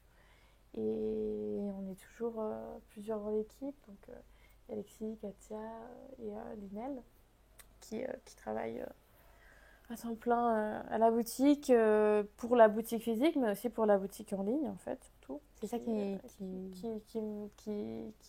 génère le plus, c'est la boutique en ligne, parce que c'est vrai qu'on a le plus de demandes va être à distance, forcément. Ouais. On touche un public large, on touche des pays francophones, donc tout ce qui est Québec et tout. Même Belgique, Suisse, voilà. C'est tous des gens qui ne peuvent pas venir en boutique, et même les gens qui habitent dans le nord de la France ne peuvent pas venir en boutique, donc voilà, mais ouais, non, le site en ligne, c'est pas mal de travail. Et ça fait quoi d'être entrepreneuse à 20 ans? Ça fait beaucoup de travail, c'est évidemment, je pense, une chance, mais et la chance se provoque aussi. Hein, donc, oui, t'as travaillé du travail, j'ai envie de dire. Mais c'est quand même, en étant honnête, c'est fatigant, parce qu'on glamourise vachement la chose, les réseaux sociaux et tout ça. C'est quand même énormément de travail, c'est des nuits de travail où tu dors pas, où tu te blindes de café, de ci, de ça pour tenir, parce que tu peux pas en fait. Enfin, c'est vraiment, voilà. Et ça, c'est le côté qu'on montre pas sur les réseaux sociaux. Ouais. Mais tu dois tout le temps taffer. T'as pas de jour de repos. Ça n'existe pas, en fait, les jours de repos. Tu travailles tout le temps. Tu es tout le temps sollicité. Que ce soit le soir tard, que ce soit le matin tôt, que ce soit le dimanche, en plein milieu de la journée. T'as pas de repos en fait, donc ça moi c'est quelque chose qui me plaît, parce que là mon métier me plaît pour l'instant et tout ça, mais heureusement que je fais pas ça pour un projet qui ne me plaît pas, un projet qui n'est pas le mien, parce que je pourrais pas tenir en fait. Donc j'ai la chance d'avoir un métier qui me plaît, où j'ai mes propres libertés aussi, voilà, ma liberté créative, liberté un peu de sur plein de plans, mais c'est vrai que c'est un peu c'est fatigant. Et heureusement que j'ai 20 ans et que j'ai la pêche, j'ai 21 ans, j'ai la pêche pour pouvoir assurer derrière pour l'instant. Mais c'est vrai que c'est fatigant quand même, et ça on en parle très très peu. Parce que beaucoup de gens veulent se lancer dans l'entrepreneuriat, et dès qu'ils se rendent compte de qu'est-ce que c'est tous ces papiers, qu'est-ce que c'est toutes ces dépenses, enfin voilà, ça c'est... Oui, c'est plein de trucs à gérer. C'est plein de trucs à gérer, et tu t'en rends vite compte quand tu commences à monter ton entreprise, quand tu as des gens qui travaillent pour toi. Que c'est vraiment tout un équilibre en fait qui tient avec vraiment des fils très fragiles, et le but c'est de solidifier ces fils au fur et à mesure du temps pour que ça tienne bien et que ça ne se casse pas. Mais pour les solidifier, il faut vraiment travailler tout le temps. Et c'est pour ça que moi, quand on me demande est-ce que tu peux me donner un conseil pour me lancer, et je dis souvent avec une forme de courage, je vous donne courage quoi, mais je dis souvent vraiment, soyez prêts à la charge du travail. Soyez prêts à la charge du travail que ça implique, parce qu'une fois que vous êtes lancé dedans, vous avez monté une société, vous avez des gens, vous ne pouvez plus vous arrêter, parce que tu es lancé, donc puis ça ne dépend plus que de toi. Quand tu es auto-entrepreneur et que tu travailles pour toi-même et que tu n'as que toi qui dépend de toi-même, c'est quelque chose, tu vois. Ça va, mais quand tu as du monde avec toi, tu es obligé en fait de tout le temps être à fond quoi. Mais c'est génial. J'ai vu sur un TikTok que tu disais que c'était un peu l'univers qui t'avait poussé à ça, que tu étais passée dans des périodes assez compliquées. Je pense qu'il y a beaucoup de personnes qui peuvent se reconnaître. Moi, personnellement, par rapport à ce que je t'ai dit là tantôt. Donc, est-ce que tu pourrais peut-être un petit peu partager ça, évidemment, dans ce que tu veux partager Alors, je pense vraiment sincèrement que lorsqu'on n'est pas sur la bonne voie, l'univers nous le fera sentir à un moment, jusqu'à ce qu'on lâche. Mais c'est difficile, tu vois, tout lâcher. C'est difficile de tout lâcher. Faut savoir que moi, quand j'ai tout lâché, j'avais tout juste 18 ans. Et je venais de prendre mon indépendance. Donc, j'avais un loyer à payer à la fin du mois. Voilà. Et donc, je faisais des études. J'étais en alternance. Donc, je travaillais en tant qu'auxiliaire vétérinaire. Je faisais mes études d'un côté. Et l'autre, je travaillais. C'était déjà pas mal de boulot, quoi. Et c'est un boulot fatigant en plus, auxiliaire vétérinaire, émotionnellement. parce que tu fais beaucoup de social, enfin de contact avec les gens, c'est parfois très dur. Et puis physiquement c'est aussi compliqué, enfin c'est quand même un métier qui est assez lourd.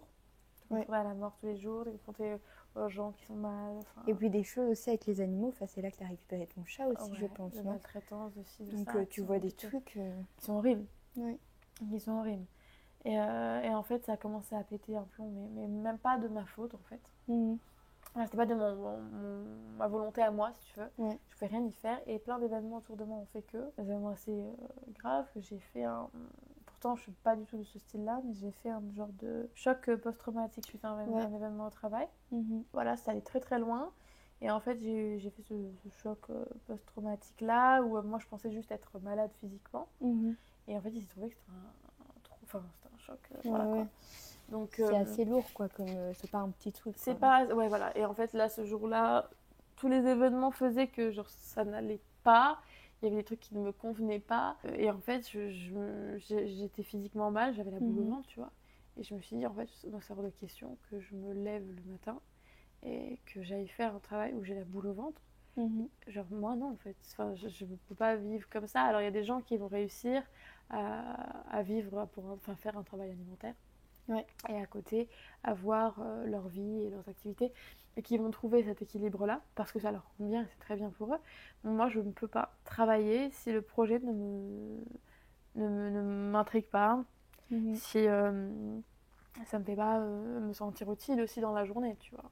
Donc, et j'ai dit, c'est hors de question, je préfère être à la rue que de faire ça. Donc j'ai quitté mon taf. J'ai quitté mes études, donc je vais poser une lettre de démission, j'ai quitté le truc et tout. Et j'avais aucun plan B à l'époque. À l'époque, j'avais vraiment aucun plan B. Et t'avais déjà les réseaux sociaux à ce moment-là ou pas du tout ? J'avais les réseaux sociaux qui étaient en train de commencer à monter. Ah oui. Mais j'avais pas d'optique de... ça ne me rapportait pas d'argent. J'ai jamais autorisé les partenariats ni rien. Donc voilà, c'est pas avec la rémunération TikTok à l'époque que tu payais ton loyer. Donc...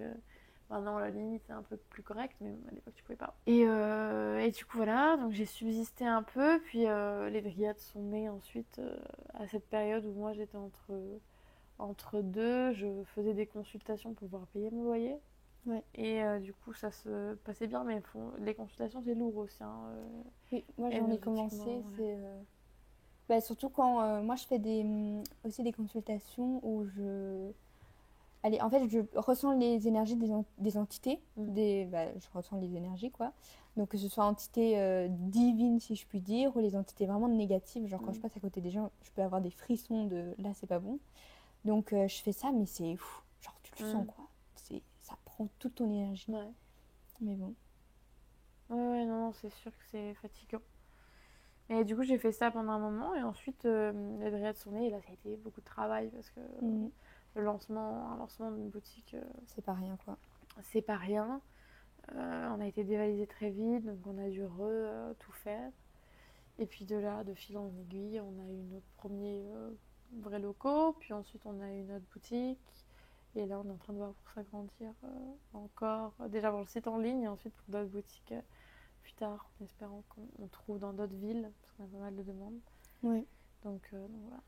Mais du coup, t'as pas eu ce... En fait, c'était plus genre un déclic où tu t'es dit c'est bon, moi je sature, je fais pas ça. Ouais, en fait, c'est vraiment... Il y a eu un matin... En fait, mon travail, je l'aimais énormément. Je voulais pas le quitter à la base du tout. Mais en fait, il y a eu tellement d'événements qui n'étaient pas de mon fait que j'avais pas le choix. Parce qu'en fait, j'y allais avec une angoisse, tu vois. Et moi, c'est hors de question que je me lève et que je me dise, bon, je compte les heures jusqu'à ce que je rentre chez moi, tu vois. C'est horrible de vivre ça. Et les gens qui le vivent et qui sont obligés de le vivre, j'ai un énorme respect pour ces gens-là parce que c'est compliqué. Émotionnellement parlant, on connaît tous quelqu'un qui aime pas son taf, qui y va parce que c'est un job alimentaire, parce qu'ils ont des enfants à nourrir aussi, ça. C'est horrible. Ah ouais, non, c'est chaud. Hein. C'est horrible. C'est horrible. Et ça, c'est pour ça que je travaille beaucoup, mais j'ai cette chance-là de... moi, je n'ai pas ce problème-là. Et je pense que le jour où un jour je me lève et je me dis, là, j'aime plus ce que je fais, je ferme tout et je fais autre chose. Et voilà. Mais après, bon, là, le contexte est différent, c'est mon projet et tout ça. Mais voilà, si un jour j'aime plus, ça se fera plus, il y aura autre chose qui se fera parce que autre chose doit se faire. Mais rester dans une situation où tu t'imposes quelque chose tous les jours, le travail, c'est vraiment c'est une grosse partie de ta vie quand même. C'est-à-dire, tu réfléchis, tu te dis, bon, dans 30 ans, j'aurais passé combien d'années de ma vie dans ce bureau où je me sens mal, tu vois. Non, c'est horrible, sûr. c'est angoissant. C'est atroce. Moi, je suis dans cette optique de plus en plus où, là, je parle à tous les étudiants, mais où tu vas en cours, tu te dis, bon, je vais en cours, je stresse parce que il y a toujours t'as des cours, t'as des examens, t'as des limites, comme je t'ai expliqué là en Belgique où c'est un peu chaud. Et t'es là en mode, genre là, je me tue à la tâche pour finir à avoir un salaire de 1500 €, écouter des gens se plaindre, entre gros guillemets, toute la journée. Ouais, c'est vrai. Et en fait, je suis de plus en plus en train de me dire non, genre c'est pas possible, c'est pas possible, je peux pas faire ça. Il y a des moments où je me dis franchement le jour où ça arrive et que je me rends compte que je suis dans une vie comme ça, où tu te lèves, tu vas dormir et tout, mais je pense que je prends un billet, je pars aux Bahamas, ou je pars au fin fond de l'Autriche et c'est fini, plus personne n'entend parler de moi. C'est un truc que je comprends pas. Mais bon. Mais du coup. Mais après, tu vois, le contexte fait que nous, on a la liberté, genre, en tant que jeune femme, ou jeune homme, peu importe, tu vois. On a la liberté de faire ça. Mais une fois que tu as une vie construite, que tu as des enfants, t'es mort. T'es mort parce que en fait, pareil, c'est le même problème, c'est que chaque changement que tu vas faire, ça va impacter toute ta famille. Ça va impacter toute ta famille, malgré que ce soit ta volonté. Et en général, quand t'es mère, tu veux pas faire passer ton propre plaisir par-dessus le bonheur de tes enfants. Enfin, souvent, c'est le cas, du moins. Mais donc, ça ne se fait pas. Et il y a énormément de gens qui sont dans ce cas de figure-là. C'est horrible. Ah non, c'est terrible. Et sur ça, moi aussi, j'ai vraiment beaucoup de... En fait, je me dis, il y a des gens, ils vivent ça tout le temps. Ça doit être tellement dur, mais ils sont là, quoi. Genre, ils le font. Donc, franchement... Parce que, tu sais, être entrepreneur, c'est pas facile non plus. Faut avoir la détermination, parce que si t'es pas déterminé... Enfin, moi, depuis que j'ai ouvert l'apothicaire, les bijoux, il m'est arrivé, mais dinguerie sur dinguerie sur dinguerie. Genre, c'est pas fluide, quoi. Ça peut pas être facile, non. C'est toujours... ça, jamais. C'est un truc de zinzin. Tu dois aller prendre des papiers, mais au papier... Enfin, quand tu vas faire tes papiers, tu dois aller contacter machin, et là, tu dois aller faire ci, faire ça. Ah non, mais c'est pas comme ça. Et t'es là en mode... Alors que moi, je trouve qu'on est dans une vie où tout le monde devrait avoir le choix et le droit de faire ce qu'il veut. Même, tu vois, même si c'est compliqué, parce qu'ouvrir une entreprise, c'est pas rien, quoi. C'est quand même ma vie. Mais c'est tellement dur qu'il y a des moments où je comprends les gens qui se disent « Ah non, non, moi, l'entrepreneuriat, je peux pas, c'est trop compliqué, tu vois. » Oui, bien sûr. Mais c'est dans les deux cas, tu as des inconvénients, des avantages. Et je pense qu'il faut aussi voir en fonction de ton caractère et ta capacité à t'adapter. Parce que si toi, t'es pas prêt à bosser jusqu'à 23h30 le soir, pas dormir quand tu rentres chez toi, et le lendemain matin recommencer à 8h, si t'es pas prêt à ça, en effet, il faut mieux faire un taf 10h, 18h, où tu t'es employé tranquille, pépouze, tu as tes week-ends et 5 semaines de vacances par an. Et puis même si tu te fais chier, au moins tu dépasses pas sur tes créneaux horaires. Parce que voilà, t'as pas l'envie de passer toute ta vie au taf. Et c'est quelque chose de plus que compréhensible. C'est-à-dire que c'est sûr, chacun vit sa vie comme il veut. Et l'importance de la carrière professionnelle, elle n'est pas aussi importante chez forcément l'autre que chez soi. Donc on a tous une vision de ce qu'on veut comme carrière pro. Alors il y a des gens qui sont aussi jeunes et qui ne savent pas encore, voilà. Mais je pense que ça dépend du degré d'importance que tu mets dans ta carrière professionnelle. Et ensuite tu vois ce que tu peux faire comme sacrifice. Mais ça demande forcément un sacrifice dans l'un des deux cas, quoi. Ouais, c'est sûr. Mais je pense que tu incarnes vraiment ce truc où t'as osé le faire, tu vois, t'as osé passer le cap et te dire au pire des cas, je finis à la rue, ça va être atroce et tout, mais t'avais confiance, je pense, en l'univers ou aux forces supérieures et tu t'es dit j'y vais tête baissée et tant pis, on verra où ça nous mène, quoi. Ouais, en fait, j'ai toujours ma manière de penser. Je pense jamais que je vais me rater. Enfin, du moins, je pense. Alors, je vais pas dire, je pense que je vais jamais me rater au sens littéral. Mais je veux dire, je pense rarement que je vais me foirer. Je suis pas quelqu'un qui doute énormément de mes capacités, dans le sens où mes capacités sont là parce que si je me permets de les avoir, c'est-à-dire que je travaille beaucoup. Donc, à partir du moment où je travaille beaucoup, je vois pas pourquoi ça marcherait pas. Donc je pars de ce principe-là. Donc, par exemple, quand je faisais mes tirages de cartes, je suis partie de zéro, fallait que je paye un loyer, fallait que je m'occupe de mes animaux, fallait que je m'occupe de moi. Quand t'as pas de clientèle à la base, comment tu fais, tu vois, c'est compliqué. Mais je taffais le soir, je taffais la journée, je taffais tout le temps et je pouvais me payer correctement, mais parce que je taffais tout le temps. Et quand tu es auto-entrepreneur, alors ça dépend à quel niveau, ou entrepreneur, quand tu t'arrêtes de taffer, il n'y a plus rien. Soit il n'y a plus rien, soit tu as réussi à construire, mais ça c'est vraiment l'étape, voilà, construire des gens qui font que c'est autonome plus ou moins le temps où tu n'es pas là. Et je veux dire, quand tu es malade et que tu fais la carte mensuelle, bah, tu es malade 2 semaines, 2 semaines de salaire poubelle. Hein. 2 semaines de salaire poubelle, et ça c'est aussi les risques du truc. Les vacances, tu prends jamais vraiment des vacances. Mais il faut aimer, et quand t'aimes, je pense quand t'aimes sincèrement un projet, tu le fais avec le cœur. Tu le fais avec le cœur. Tu le fais avec le cœur, et même si il faut rester jusqu'à 23h, tu restes jusqu'à 23h. Et s'il faut faire je sais pas quoi pendant les vacances, tu fais je sais pas quoi pendant les vacances.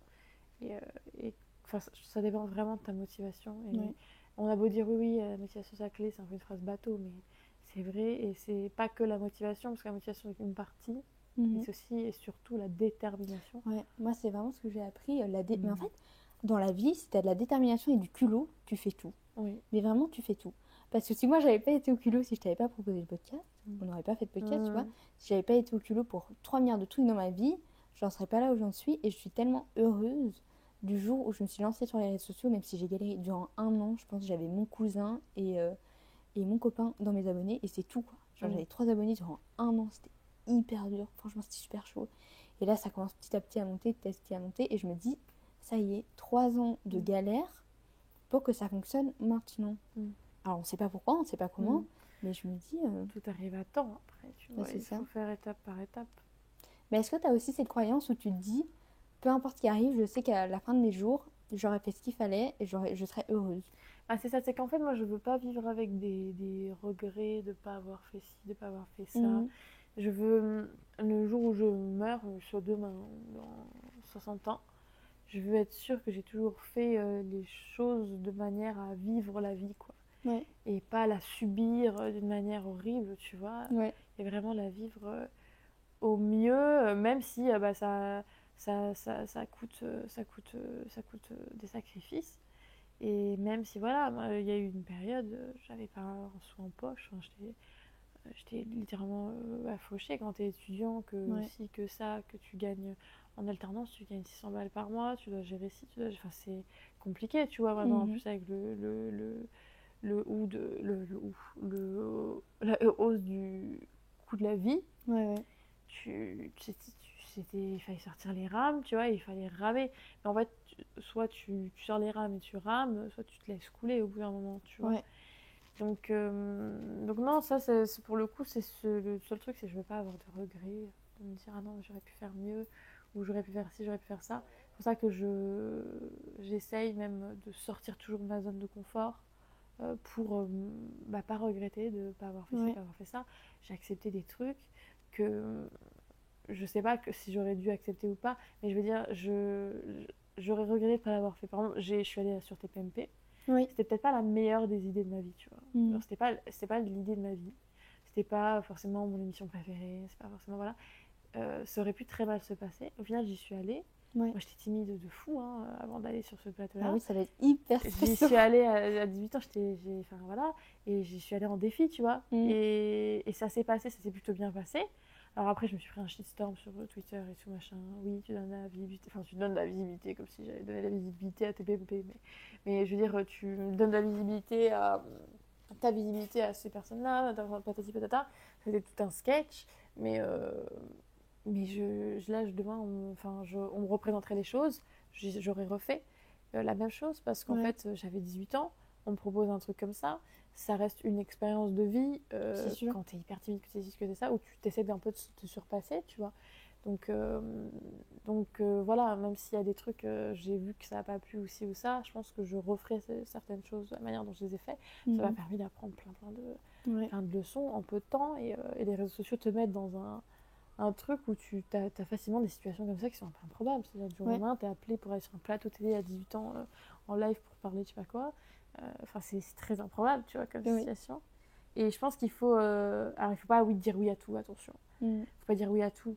Mais il faut foncer aussi un petit peu. Il faut se donner les moyens, voilà, d'attirer la chance aussi. C'est ça. Parce que ça, ce truc de la chance, voilà, ça se provoque. Mais c'est ça, parce que imagine, t'étais resté dans ton boulot et tout, tout ça, enfin, l'Iliade, ça n'existerait pas, rien n'existerait. En fait, le plus compliqué, c'est de se dire, il y a une phrase que j'aime bien, c'est no risk, no story. Le truc, c'est que si tu prends pas le risque et que tu dis pas, ok, là, à tout moment ça foire et c'est un truc de dingue, mais à tout moment, ça devient l'aventure de ma vie, quoi. Ouais, non, c'est ça. C'est ça. Et là, que je me dis, ouais, en effet, si ce jour-là, bah, j'avais eu la boule au ventre, tu vois, mais j'étais retournée au taf, et je m'étais dit, bon, bah, c'est pas grave, j'encaisse, de toute façon, c'est la vie. Ouais. Mais ouais, j'aurais peut-être jamais fait les dryades, j'aurais sûrement jamais rencontré dans le domaine de l'édition, fait les livres, les oracles. Jamais j'aurais fait ça, ces projets-là, voilà, n'auraient jamais vu le jour. Et même si ça a été une période très compliquée, tu vois, mentalement, franchement, quand tu quittes tout, que tu es dans la merde, que si, que ça, c'est compliqué. Ça a été une période où j'étais pas bien. Mais tu te rends compte que, bah, en fait, ouais, tu as touché le fond, mais tu revois la lumière après et tu remontes toujours à un moment. Il faut aussi donner les moyens de se ressortir un peu, tu vois. Donc, mais je pense aussi que c'est un état d'esprit, tu vois, il y a des gens qui se diraient, ah, moi je vais pas prendre le risque de faire ça parce que tu vois, ils sont tombés tellement bas qu'ils n'arrivent pas à remonter la pente. Moi je trouve que le plus important, même dans l'entrepreneuriat ou dans la vie de tous les jours, c'est de savoir se dire, bon ok, là il se passe un truc de fou, genre il n'y a plus rien qui va, vraiment, il n'y a rien qui va. Mais je vais essayer de mettre un petit bonheur dans ma vie, je vais essayer de faire ça. Bon, même si c'est ridicule, tu vois. Enfin, je veux dire, moi, quand j'ai commencé à faire des bijoux, je me suis fait bannir de Vinted et tout. Enfin, des trucs. Je savais même pas que c'était possible de se faire bannir de Vinted. J'étais en mode, ok, bah, c'est fini, genre j'arrête. Et au final, bah, tu te dis, bon, je vais prendre le risque de faire un site internet, je vais prendre le risque qu'on me voit, qu'on me juge, etc. Et au final, bah, même si je n'en vis pas parce que ça reste des petits trucs, tu vois, ça n'empêche que je me dis, ok, dans 2-3 ans, si ça fonctionne, bah. On est parti, quoi. Oui, on ne sait pas ce qui peut se passer demain, tu vois. Donc, non, c'est sûr, il faut toujours suivre son intuition sur ce genre de choses-là. Et où est-ce qu'on pense qu'on doit aller. Et, c'est comme ça qu'on monte des projets, qu'on pense à des petits projets et qui un jour marchent de mieux en mieux, quoi. Et il y a des fois où tu n'as pas eu envie, par exemple, de supprimer Twitter ou de supprimer enfin, de redevenir une personne, entre guillemets, normale. Je dirais si à un moment. Si à un moment, parce que c'est vrai que les réseaux sociaux, il faut que tu produises du contenu quasiment tout le temps. Ouais. Il faut que tu sois présentable quasiment tout le temps. Alors le plus dur, ça a été la période juste après le confinement. En fait, c'était terrible. Non, j'avais beaucoup de vidéos qui avaient tourné sur Twitter, mais vraiment beaucoup. Ouais. Et en fait, mais on me reconnaissait très, très, très, très souvent dans la rue. Vraiment très souvent. C'est-à-dire qu'à chaque fois que je sortais, alors soit j'entendais mon nom, soit on me prenait en photo, parfois sans me demander. J'ai des gens qui m'ont pris quand même en photo dans le hall de l'immeuble des parents de mon mec. Tu vois ce que je veux dire? C'est genre, c'est pas ils m'ont croisé dans la rue, ils m'ont demandé de faire une photo. Non. C'est-à-dire qu'ils m'ont pris en photo quand j'allais chez ma belle famille. Il y a eu des photos comme ça qui étaient prises souvent. Et c'était un peu bizarre parce que souvent, en plus, c'était des adultes qui étaient plus âgés que moi. J'avais 18 ans, tu vois. Et je voyais des gens qui me prenaient en photo comme ça. C'est un peu louche. Ils arrivent, paf, comme ça. Bonjour, tu vois, même pas, limite. Donc c'était un peu bizarre. Après, c'était pas non plus, je sortais pas et j'étais harcelée de paparazzi. Mais quand je sortais, c'était vraiment tout le temps. Et c'était un truc de fou. Et puis c'était pas souvent toujours très agréable. C'était genre à l'ascenseur, nanana, et puis ça se tapait des barres, tu vois, derrière. Donc, le respect n'était pas présent. Le respect n'était pas tout. Alors j'avais des gens formidables, franchement, des gens géniaux, tu vois, qui venaient tout, c'était top. Mais il y avait des gens, c'était horrible. Et à ce moment-là, je me suis dit, franchement, ça me fait chier. Et en fait, c'est des moments, tu vois, où ça touche à mon intimité, parce que les réseaux sociaux, je montre plein de choses sur les réseaux sociaux, mais je montre pas mon intimité. Tu montres ce que tu veux montrer. Je montre ce que je veux montrer, et là, j'ai toujours posé des limites sur ce que je considère être l'intimité que les gens vont voir. Et la vraie intimité. C'est-à-dire que tu peux te sentir proche de quelqu'un parce qu'il va se filmer dans sa cuisine en train de faire du thé ou je sais pas quoi, mais la personne, elle va jamais vraiment. Enfin, tu vois, c'est-à-dire la vraie intimité, c'est pas ça. Ah oui, non, c'est sûr. Et les gens confondent ça, et du coup, ils pensent pouvoir rentrer dans ton intimité. Combien de fois j'ai eu à la boutique ou même dans la rue des gens qui viennent ils me disent pas bonjour, ils sont en FaceTime avec la fille ou le frère et tout machin. Ils me mettent le téléphone comme ça, tu vois. Ah, Ils purée, me parlent ouais. pas. Et c'était très space. Et à moi, avec mon copain, c'était un peu gênant quand on sortait. C'était vraiment. C'est embarrassant. Il y a eu plein d'anecdotes comme ça. Et à ce moment-là, franchement, c'était. Pour tous les trucs. Enfin, en fait, les gens qui viennent, qui discutent, qui disent ah, je te suis, c'est avec plaisir, toujours. Les gens qui se foutent de ta gueule. Ouais. À longueur de temps, ça ricane, ça machin. T'as envie de te reposer, quoi. Juste, en fait. Ouais, ouais. Et en fait, de savoir. Parce que c'est ça aussi, c'est de savoir que quand tu sors, tu vas potentiellement être pris en photo. Il faut que tu. Parce que sinon, on te dit ah, mais en fait, elle est moche. Tu vois ce que je veux dire? Ouais, ouais, Faut ouais. toujours que tu sois apprêté, faut toujours que tu sois. Présentable, Faut toujours que tu gentil, sois aimable. la personne des réseaux sociaux, tu vois. Ouais. Et ça, à un moment, je voulais absolument être. Enfin, comment dire? Toujours être apprêté, machin, tout ça. Pour ça, tu vois. Pas pour soi. À l'époque, ouais, c'était pour ça. Ouais. C'est horrible. Je disais, mais en fait, ouais, il faut que je me prépare parce qu'imagine, je croise quelqu'un. Ouais. Et l'image que ça peut avoir, les répercussions et tout. C'est ça. Ouais. J'ai dit, mais imagine, ouais, je m'habille, ce qui arrive. Hein. Je m'habille n'importe comment, je vais faire les courses, tu vois. Truc qui arrive. Hein. Je m'habille n'importe comment, je vais faire les courses. Quelqu'un va prendre une photo avec moi. La personne, elle va penser quoi de moi, tu vois ce que je veux dire? Ah ouais. Tu te dis, Mais en mais fait, la personne, elle va penser que, c'est ça. genre. T'es constamment exposé, quoi. Même quand t'es même pas sur les réseaux sociaux, t'es constamment exposé. Ouais, c'était ça. À l'époque, c'était ça. Et en fait, quand je me suis dit, mais là, je suis en train de me dire, je me prépare. Parce que Pour peut-être les quelqu'un autres, ouais. d'autre va vouloir me voir aussi ou ça. Ouais. Et pas pour moi. Et maintenant, tu vois, aujourd'hui, bah, quand je me prépare, je m'habille, je me signe ça, je le fais pas pour moi. Parce que j'ai envie de me sentir bien, parce que je trouve que tel truc me. Enfin voilà. Mais pas pour les autres. Et ça, Ouais. c'était vraiment problématique. Et je voyais pas comment solutionner le truc sans couper mes réseaux, tu vois. Ouais. Twitter, j'ai supprimé. Là, t'as supprimé? J'ai supprimé, ouais. Moi, je me suis promis de jamais installer cette application. Ouais. Je trouve que c'est l'application à haineux. Donc, Ça, c'est. Ouais. Oui, puis ça va très loin. C'est-à-dire que c'est pas juste de la c'est ça. haine. En général, t'as des menaces, t'as ci, t'as ça. Moi, c'était là que je m'étais fait menacer de mort et tout. Et c'était parti loin. Ça cherchait mon adresse, etc. Enfin, bref. Ouais, un truc de fou, quoi. C'était parti très, très, très loin parce que c'était suite à la vidéo des faits, là. Et c'est ça aussi, à quel moment les gens le prennent autant à cœur? Pourquoi t'es autant Non, mais blessé alors, dans ton ego pour ça? Je on est comprends pas. d'accord qu'il y a un problème. C'est-à-dire qu'en fait, si t'es bien dans ta religion, si Mais t'es bien c'est dans ça. ta vie, dans ton couple, je sais pas quoi, dans ta famille, est-ce que t'as besoin, au nom de Dieu en plus, au nom de Dieu, d'aller dire des sottises comme ça aux gens, d'aller dire des trucs? Mais moi, je recevais des messages, je vais t'égorger, je vais te machin, je vais te vider de ton sang et je te fais rouler la tête par terre. Combien j'ai eu de je vais te violer, je vais te saccager. Mais c'est un truc de Les fou. gars, j'ai fait une vidéo où je mets du miel dans une fiole. Mais tu vois, faut se ouais. calmer, genre. Ouais, En ouais. fait, la réaction est tellement disproportionnée.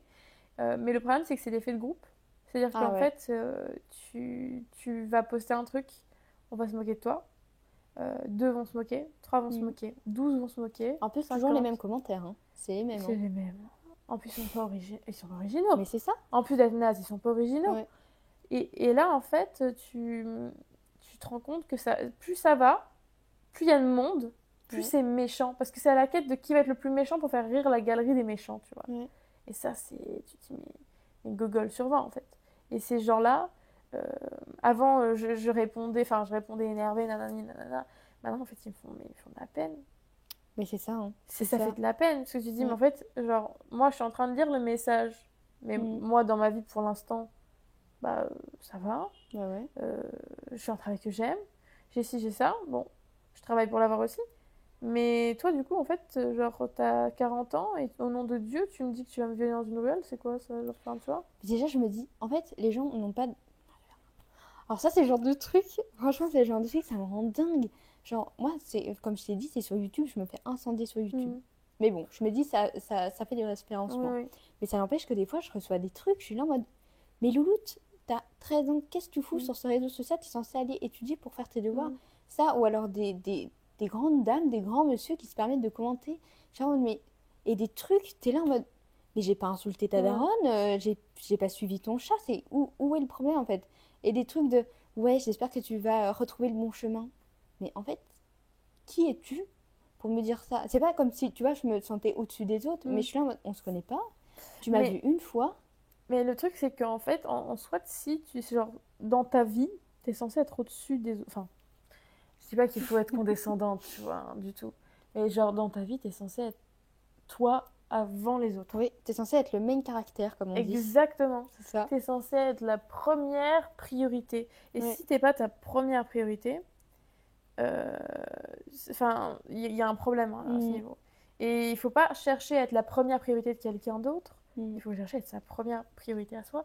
Et c'est comme ça, je pense, qu'on se consacre un maximum de temps pour soi, pour ses projets, etc. etc. Mais ouais, non, il faut être sa première priorité à fond. Moi, je m'en suis rendu compte. Je suis passée par une petite phase un petit peu pas très sympa de ma vie. Et je me suis rendu compte de ça il y a pas longtemps. Que le moment où j'ai décidé que j'allais reprendre ma vie en main, c'était le jour où j'allais arrêter de me dire des choses méchantes dans le miroir, genre de m'insulter ou des trucs. Genre, ça pouvait être loin, tu vois. Le jour où je me suis dit, Manon, t'arrêtes. Et même si je devais me forcer, le jour où j'ai décidé de faire ça, ma vie a vraiment changé. Et je me suis dit, maintenant, ça va être toi ta priorité, tu vas prendre soin de toi. Et au fait, aussi le fait, tu vois, de travailler avec Aphrodite, ça me permet de prendre soin de moi, de mon corps. Parce que c'est comme ça que moi, je vénère Aphrodite et c'est le lien que j'ai avec elle, tu vois. Le fait de s'habiller un petit peu plus fluide ou des trucs comme ça. Parce que moi, j'ai trop du mal à incarner ma féminité, par contre, ces genres de trucs.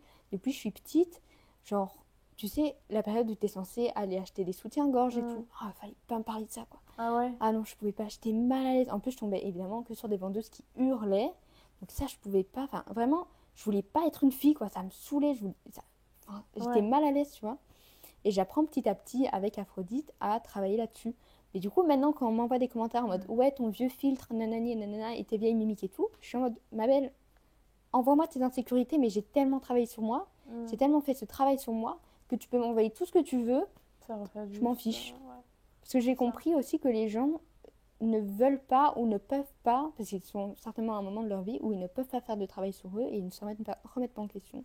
Et en fait, oui, c'est ça. Et le problème, c'est que ça ne sert à rien de débattre avec ces gens-là. C'est ça. Parce que de toute manière, ils ne se remettront pas en question s'ils font ce genre de commentaires. Parce que t'as des gens, genre, je pense que ça arrive à toute femme, tout homme peut-être, d'être sur les réseaux par exemple et de voir un contenu qui va nous complexer. Ah oui. Tu vois, alors ça peut être une fille qui va être plus mince, ça peut être une fille qui va être plus jolie, ça va être, enfin plus jolie, voilà, tu m'as compris, qui est dans les normes, voilà. Pareil pour les hommes. Mais il y a une différence entre ça. Oui. Et dans la vraie vie. Exactement. Et il y a aussi une différence avec le fait de réagir à ça en essayant de descendre la personne en face. Ouais. Et en fait, vraiment, c'est un sentiment miroir. C'est-à-dire que, en fait, t'es juste le miroir. Et ça, il faut le comprendre. T'es juste un miroir des insécurités des gens. Ouais. Et à partir du moment où tu comprends ça et que tu l'intègres vraiment, t'as plus de problème à accepter les trucs de haine, etc. T'as pas de souci. Après, le débat de on y croit, on n'y croit pas, tout ce qui est sorcellerie, machin, ça c'est autre chose. Ça fera toujours débat. Hein. Ça, mais les critiques personnelles sur ton intégrité physique ou morale ou ce que tu veux, elles n'existent que à travers l'insécurité de l'autre. Mais vraiment à travers ça. Hein. C'est sûr. Moi, j'ai fini par comprendre les commentaires des que Dieu te guide et tout. J'ai fini par les comprendre parce que je me dis, c'est des gens, enfin, pour les gens qui sont vraiment dans la religion, tu vois, je parle pas des pseudo-croyants qui te disent oui que Dieu te guide et tout alors qu'ils connaissent même pas simplement leur religion et qui suivent pas les principes. Je me dis, les gentils, enfin les vrais croyants, eux, ils sont gentils dans le sens où ils vont être là en mode oui, je comprends tout à fait. Moi, j'ai une dame qui m'expliquait en fait par tout ce dont elle était passée, elle m'a dit oui, Dieu m'a guidée et j'étais en mode mais ok, surtout que moi je suis dans un courant où je considère que Dieu existe, je considère que toutes les divinités existent. Donc quand on me dit que Dieu te guide ou machin, je suis là en mode bah merci, tu vois. Sympa. Mais les gens comprennent pas parce que les gens, dès que tu parles de polythéisme, ils s'attendent à ce que quand ils t'envoient ça, ils s'attendent à ce que tu sois là en mode ah non, moi j'accepte pas et tout, tu vois. Ouais, mais en fait, tu reflètes encore une fois non pas leur insécurité, mais du coup leur manque de culture, de connaissances sur le sujet. Ouais. Et en fait, tu reflètes que les choses pas belles, quoi, forcément. Mais pour que ça se enfin, il faut se dire vraiment que pour que les gens le transcrivent, c'est-à-dire que entre le penser et l'écrire publiquement, il y a une différence. Et quand on arrive à ce stade-là, c'est quand même triste. Moi, ça ne m'est jamais arrivé d'aller sur le post d'une fille que je trouvais belle et de me dire je suis un peu moins belle et de dire ah ouais mais en fait t'es moche, machin. Enfin genre jamais de ma vie ça m'est jamais passé par la tête. Ouais. Et tu vois, je me dis mais il y a des gens, ils en sont là au point où ils sont obligés de faire ça. C'est quand même gênant, tu vois. Ah oui, c'est un peu gênant. C'est un peu la honte, tu vois. Enfin, c'est triste pour eux, mais sinon c'est horrible. Moi, je pars du principe que quand je vois des gens qui font mieux que moi, ou des gens où je me dis, ah purée, mais tu vois, genre ça, cette vie-là, moi, j'aimerais vraiment l'avoir. Je me dis, en vrai, je prends cette personne comme, allez, comment dire, comme motivation, tu vois. En mode, ok, bah, cette personne, elle a fait ça, ok, bah, comment est-ce que je peux faire en sorte de mettre les choses en place pour. Mais il y a beaucoup de personnes qui ne prennent pas la peine de mettre les choses en place, qui t'envoient leur haine et qui disent, ah, ça va, j'ai fait ma journée, et puis après, qui vont complexer de oui, j'ai pas d'argent, j'ai pas ci, j'ai pas ça. Mais si tu mets pas les choses en place, t'avances pas dans la vie, Ouais, quoi. c'est ça. Je trouve ça fou. Mais bon, après, j'ai compris, parce que moi, c'est un truc qui me rend folle. Je comprends pas pourquoi les gens ne mettent pas les choses en place, tu vois. Mais j'ai compris que c'est parce qu'il y a des gens, ils se contemplent bien dans leur, Ouais. dans leur truc, quoi, et même dans leur mal-être. Hein. Il y a des gens qui sont très bien dans leur mal-être et qui veulent pas sortir de là. Hein. Mais je trouve que c'est un truc de fou, quoi. Ah oui, non, c'est horrible. Mais à partir du moment où tu comprends ça, t'as un certain détachement suite Ouais, avec c'est ça. ça. Je pense que c'est important le détachement sur Mm. les réseaux sociaux. Hein. Et ça t'est déjà arrivé qu'on te. Enfin, que quelqu'un ait des comportements violents avec toi juste pour tes croyances ou. Physiquement, tu veux Ouais, dire? Physiquement, non, il n'y a pas eu vraiment. Il y avait eu des actes un peu, tu vois, où ça avait retrouvé mon adresse, machin. Ouais, ben ça c'est déjà un peu limite quoi. C'est un peu limite. Après, j'ai pas été attaquée physiquement pour ça, non. Ouais, parce que moi je commence, non. Il y a des petites dont je m'occupais qui commencent à me reconnaître sur les réseaux sociaux. Donc là ça va, tu sais, c'est des petites, je m'en fiche un peu. Mais j'ai vraiment dans l'optique de développer mes réseaux sociaux et de pouvoir vivre en fait de ça. Et je me dis, c'est le genre de truc pour laquelle je voulais pas me lancer sur les réseaux sociaux, c'était on va retrouver mon adresse, on va venir m'agresser et non, en fait je le fais pas, tu vois. Après, moi, j'ai été. Alors, il y a eu une fois où mon appartement avait été retourné et tout, mais on sait pas enfin, pour quel motif. Ouais. On n'a jamais su, donc on sait pas si c'est un truc par rapport à ça. Depuis, j'ai déménagé, hein. Mais il y avait rien qui avait été volé. Et en fait, quelqu'un était rentré par ma terrasse. Et donc, c'est-à-dire que enfin, il y a eu que ma terrasse qui a été. Enfin, que chez moi qui a été. Ouais. Voilà. Et en fait, tout a été retourné, mais rien n'a été volé, tu vois. Donc, on sait pas si ça a été une genre d'attaque ou quoi. Mais sinon, non, quand même, pour l'instant, j'ai pas eu de problème comme ça. Ouais. Parce que je sais que enfin, Tristan il me dit souvent, enfin c'était lui qui m'a dit lance-toi sur les réseaux sociaux, de toute façon il se passera rien, tu vois. Ouais. Entre le réel et le virtuel, en vrai, et même s'il y a des gens qui retrouvent ton adresse, surtout que je fais vraiment en sorte que personne n'ait mon adresse, tu vois, c'est un truc. Ouais. Non, mais il faut. Hein. Parce que j'ai trop peur, enfin même si j'habite vraiment au fin fond de la Belgique, genre faut vraiment y aller pour me retrouver, et que tout mon public est ici à Paris, je me dis, imagine, il y a un fou. En fait, j'ai trop peur de ça, tu vois. Toi, t'as plus du tout cette peur-là Plus du tout. Mais en fait, moi, j'ai dû faire installer caméra et tout chez moi. Ah ouais. J'ai dû faire installer caméra, alarme, plusieurs systèmes de sécurité et tout, sur les fenêtres, sur les portes. Ouais. Parce qu'en fait, si tu veux, il y a eu. Alors, on sait pas si c'est suite à mes réseaux sociaux, mais en gros, c'est supposé. C'est-à-dire que quand on est parti en Égypte, moi j'avais un ami qui était venu garder mes animaux et qui logeait chez moi. Ouais. D'accord? Donc, voilà. Et en fait, le premier soir, il m'envoie un message, il me dit, bon voilà, je comprends pas, à 3h du mat, il y a un mec qui tape à la porte super fort et tout. Et je lui dis, mais c'est jamais arrivé, alors peut-être c'est un voisin qui est rentré bourré, je sais pas, mais ça me dit rien. Et tous les soirs, il y a eu ça. Et en fait, c'était du repérage, parce qu'ils savaient qu'on venait de partir en vacances. Ah purée. Et en fait, ils savaient qu'on venait de partir en vacances, ils savaient pas qu'il y avait quelqu'un dans l'appart. Et du coup, ils venaient pour cambrioler. Alors au final, non, on n'a pas été cambriolés, mais on suppose que c'est grâce au réseau parce que personne, quand on est sorti avec les valises, il faisait nuit, il n'y avait personne. Comme quoi, hein. Faut vraiment faire attention à ce qu'on poste. Hein. Ouais, les adresses, faire attention. Si tu vois, pour revenir au truc de l'intimité que tu disais, les gens ont trop tendance à se dire ah, elles sont sur les réseaux sociaux, tu vois. Enfin, moi, je me considère plus comme créatrice de contenu via les podcasts et tout. Mais les gens ont tendance à faire l'amalgame. Elles sont dans les réseaux sociaux, elles ont une belle vie, elles ont de l'argent, elles sont tout le temps heureuses. Mais ce que les gens oublient, c'est que... Enfin, moi, je fais pas d'argent avec mes réseaux. Malheureusement, en Belgique, c'est toujours pas actuel. Ouais. Donc, les gens oublient que c'est pas parce que tu es sur les réseaux sociaux que tu as de l'argent. Et en plus de ça, c'est pas parce que tu es sur les réseaux sociaux et que tu montres des trucs bien que dans ta vie, tu vois. Enfin, moi, combien de fois ça m'est pas arrivé de me dire, ah, déjà... Ah purée, je dois faire mon TikTok, genre là, je dois faire mon TikTok, je l'ai pas fait, tu vois.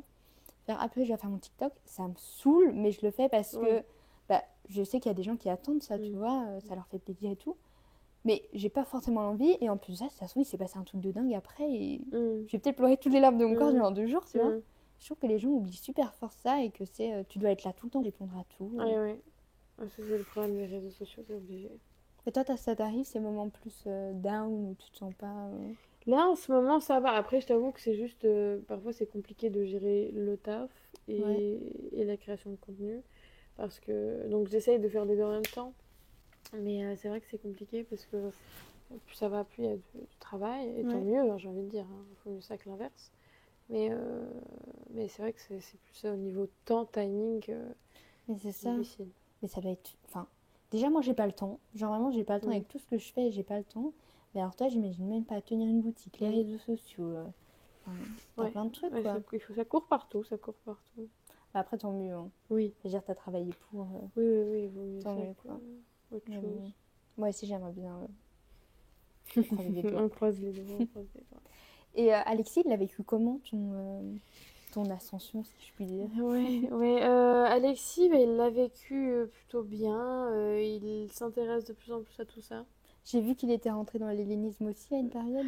Bah, ouf, pardon. À une période, ouais, il s'était pas mal intéressé à ça, mais il s'intéresse à différents trucs. Ok. Donc Mais voilà, ça quoi. l'a pas dérangé de voir. Parce que j'imagine que vous vous êtes mis ensemble avant tout ça. Ouais. Et ça l'a pas dérangé, ou je sais pas, il y a peut-être des trucs où il s'est dit. Je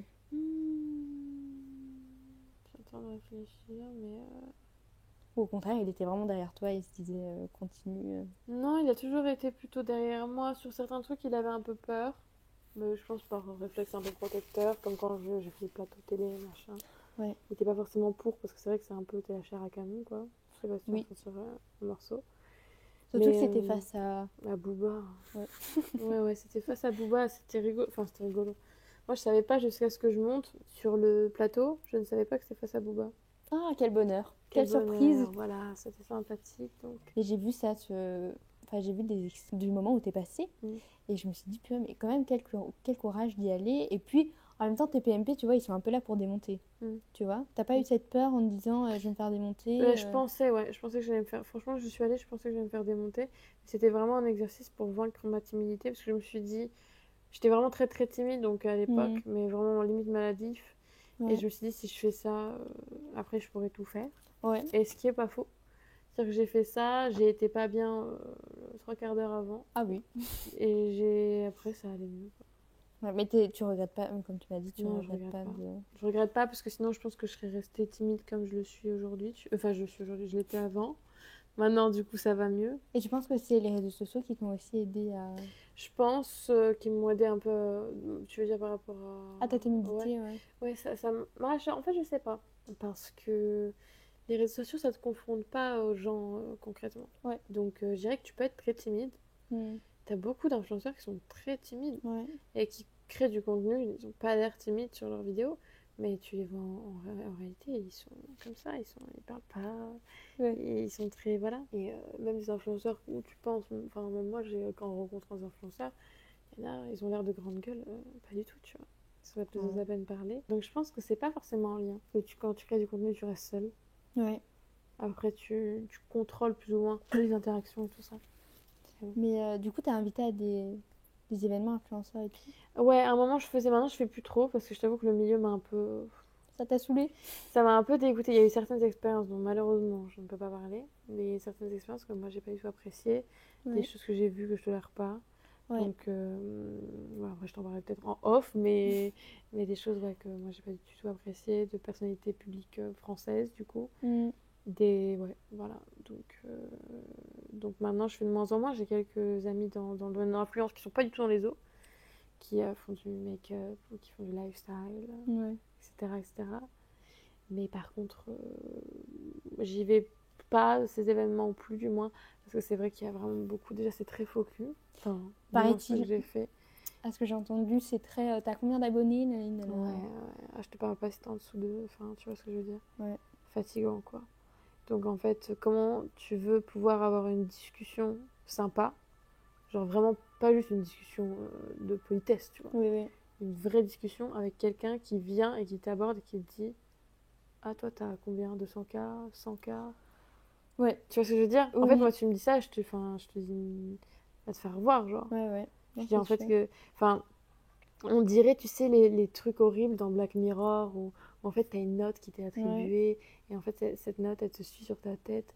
Et genre, c'est horrible parce que t'as des. Moi, j'ai une copine, en plus, ça s'est fait mal, mais vraiment mal traité pendant un événement influenceur. Elle a, je crois, 200 cas, Mm. mais c'était des plus gros influx qui étaient là ce jour-là. Ouais. Personne ne lui a parlé. Elle, c'est une fille hyper intéressante. Ouais. C'est Mais une c'est fille fou quand hyper même. intéressante. Après, je sais qu'il y a des événements. Maintenant, ça a priori, c'est de moins en moins parce que tu fais souvent call-out pour ça. Mais bon, c'était très particulier, quoi. Parce que je me dis, en vrai, c'est quand même bien parce que t'as pas cette image. Parce qu'il y a souvent dans des trucs influenceurs comme ça, Mm. peut-être qu'ils veulent pas, tu vois, inviter des Ouais. personnes qui sont dans le milieu ESO et tout. Du coup, ça veut dire que pour eux, t'as pas vraiment cette image de sorcière Mm. maléfique. Mm. Donc franchement, c'est pas mal parce que j'entends beaucoup de gens qui se disent même.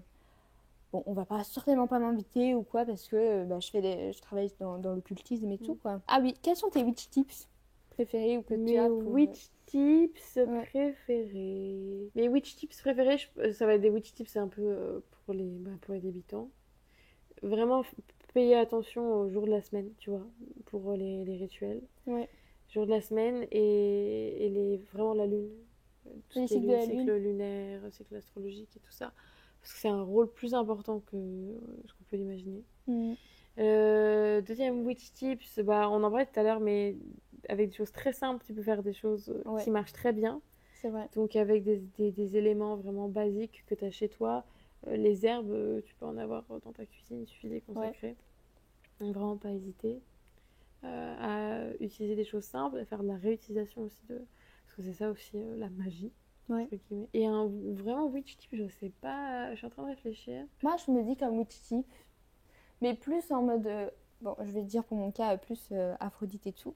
Moi, j'adore pour avoir les énergies d'Aphrodite, mettre genre de l'eau de Damas, mettre tu vois là, j'ai des perles d'eau douce, du quartz rose, tu vois, pour avoir vraiment l'énergie d'Aphrodite et même attirer l'amour, la confiance en soi et tout. Je trouve que c'est un bon witch tip qu'on parle pas assez. Oui, Les ouais. correspondances, Ouais. même sur les vêtements et tout quoi. Mais même tout ce que tu peux faire en magie du glamour, en magie, enfin tout ce qui a un Ouais. lien avec la beauté et tout ça. Tu peux faire beaucoup de rituels et ça je le conseille, mais rituels avec ce que tu vas mettre sur toi, donc Ouais. soit des huiles, des parfums. Ça, avec les glosses aussi, on peut faire ça. Exactement, les glosses, Ouais. tous les types de maquillage. Et je conseille aussi souvent de regarder un peu ça c'est un truc vraiment qui marche du feu de Dieu, les parfums, les notes de parfum, ce qui va être utilisé à l'intérieur et les correspondances magiques. Ouais. Tu peux avec certains parfums attirer des choses qui sont totalement différentes. Donc t'as des parfums qui vont être très bons pour l'attraction, l'argent, d'autres pour l'amour, voilà. Et ça marche vraiment très bien et c'est une magie qui est peu exploitée. Mhm. Il Ouais, y a c'est vraiment vrai. du potentiel dedans. Parce qu'en fait, on n'en parle pas beaucoup, tu vois. Comment est-ce que tu es censé ensorceler un parfum quoi, parce que j'en avais entendu parler, mais tu vois, on n'en parle pas beaucoup Ouais, c'est sur les ça. réseaux. Mais déjà, checker les notes que tu as dans ton parfum, Ouais. voir un petit peu ce que ça apporte aussi au niveau magique. C'est top parce que ça te permet d'avoir un truc vraiment sur toi toute la journée Ouais. qui est plutôt cool, quoi. Donc, Bah, ça, tu vois, je savais pas. Enfin, je savais que tu pouvais, par exemple, ensorceler ton parfum, mettre une petite intention et tout, mais je savais pas que c'était en fonction des parfums que tu avais. Moi, je porte que du Moneuil en ce moment. Je sais pas si c'est. Ah ouais? Ouais, Ah, je connais pas du tout la signification du monnaie. Faudrait regarder. je regarderai. Faudrait regarder. Mais Et est-ce que tu aurais des conseils pour les personnes qui souhaitent se lancer dans l'hellénisme? ouais, lire un maximum, Ouais. essayer de bouquiner. Il y a de plus en plus de PDF maintenant gratuits en ligne sur l'hellénisme, sur la Grèce antique et tout. Il suffit d'aller sur Google Scholar et tout ça. Ouais. Et de trouver pas mal de trucs, dont pas mal sur Aphrodite de Vinciane Pirène-Delfort, là, j'en parle souvent, mais qui est une historienne hyper intéressante, Mhm. qui a publié des livres chez des belles lettres, mais également des livres, des PDF qui sont disponibles en ligne, ses études. Et voilà, donc même gratuitement, tu peux te renseigner un max, mais le mieux c'est de se renseigner à fond et de prendre le temps surtout. Ouais, c'est ça. Pas trop vouloir faire comme tout le monde sur les réseaux. C'est ça. Moi, je trouve ça, c'est une bonne chose. Prendre le temps et chacun va à son rythme. Éviter de suivre les modes aussi. C'est ça. C'est ça. Donc, voilà. Moi, mes hôtels, je sais que j'avais pris, je pense, 6 mois à 7 mois à faire un hôtel. Parce que moi, je trouve que quand tu fais un hôtel, c'est vraiment tu tactes un truc avec la divinité, tu vois. Je trouve qu'en ce moment, c'est trop triste parce qu'il y en a. Combien de fois je reçois pas? Est-ce que tu sais me dire comment on fait pour enlever l'autel d'une divinité? Mais comme si tu changeais de chemise, quoi. Ouais, c'est ça. Moi, je trouve ça aberrant. Puis la semaine prochaine, ce sera l'autre. Mais c'est ça. Et en plus, je veux dire, enlever l'autel d'une divinité, enfin, c'est pas rien, tu vois. Ouais, mais c'est parce que les gens se précipitent sur des trucs qu'ils ont vu sur ça. TikTok et en fait... Ils veulent faire un bel hôtel, super beau. Ouais, mais ça tient pas parce qu'au final, t'as trop de choses qu'il leur faut, tu vois. Ouais, c'est ça. Il y a eux qui suivent la mode, entre guillemets. Ouais, c'est dommage, mais bon. J'espère que d'ici 10 ans, il y aura toujours le même nombre d'hellénistes et que ça va pas diminuer parce que c'est juste un effet de mode, quoi. Ouais. Eh bien, merci Sarah pour ce petit podcast bien sympathique. J'espère que ça t'a plu. Oui, mais je suis ravie en tout cas d'avoir pu faire ça avec toi. Mais, merci à toi de m'avoir invitée. Avec grand plaisir. Écoutez les copains, j'espère que ce petit épisode, enfin ce très long épisode avec Sarah vous aura plu. Si vous avez des questions, n'hésitez pas à les mettre dans la petite boîte en dessous du podcast sur Spotify. Et si vous avez d'autres questions et que vous n'avez pas la petite boîte, n'hésitez pas à venir sur mes réseaux sociaux, je me ferai une joie de vous répondre. Si cet épisode vous a plu, n'hésitez pas à me le dire aussi. Et si vous voulez un deuxième épisode, dites-le moi aussi, ça fait toujours plaisir. Peut-être qu'on organisera ça, je sais pas. Je vous tiendrai au courant. Et voilà, en tout cas, merci à vous pour votre écoute. Si cet épisode vous a fait plaisir, si ça a enjaillé votre journée, n'hésitez pas à lâcher un petit cœur pour le podcast, à mettre une jolie note et à partager sur vos réseaux sociaux. Sur ce, je vous fais plein de gros bisous. Vous retrouverez toutes les sources du podcast, tout ce dont on a parlé en barre d'infos. Et je vous dis à la semaine prochaine. Bisous!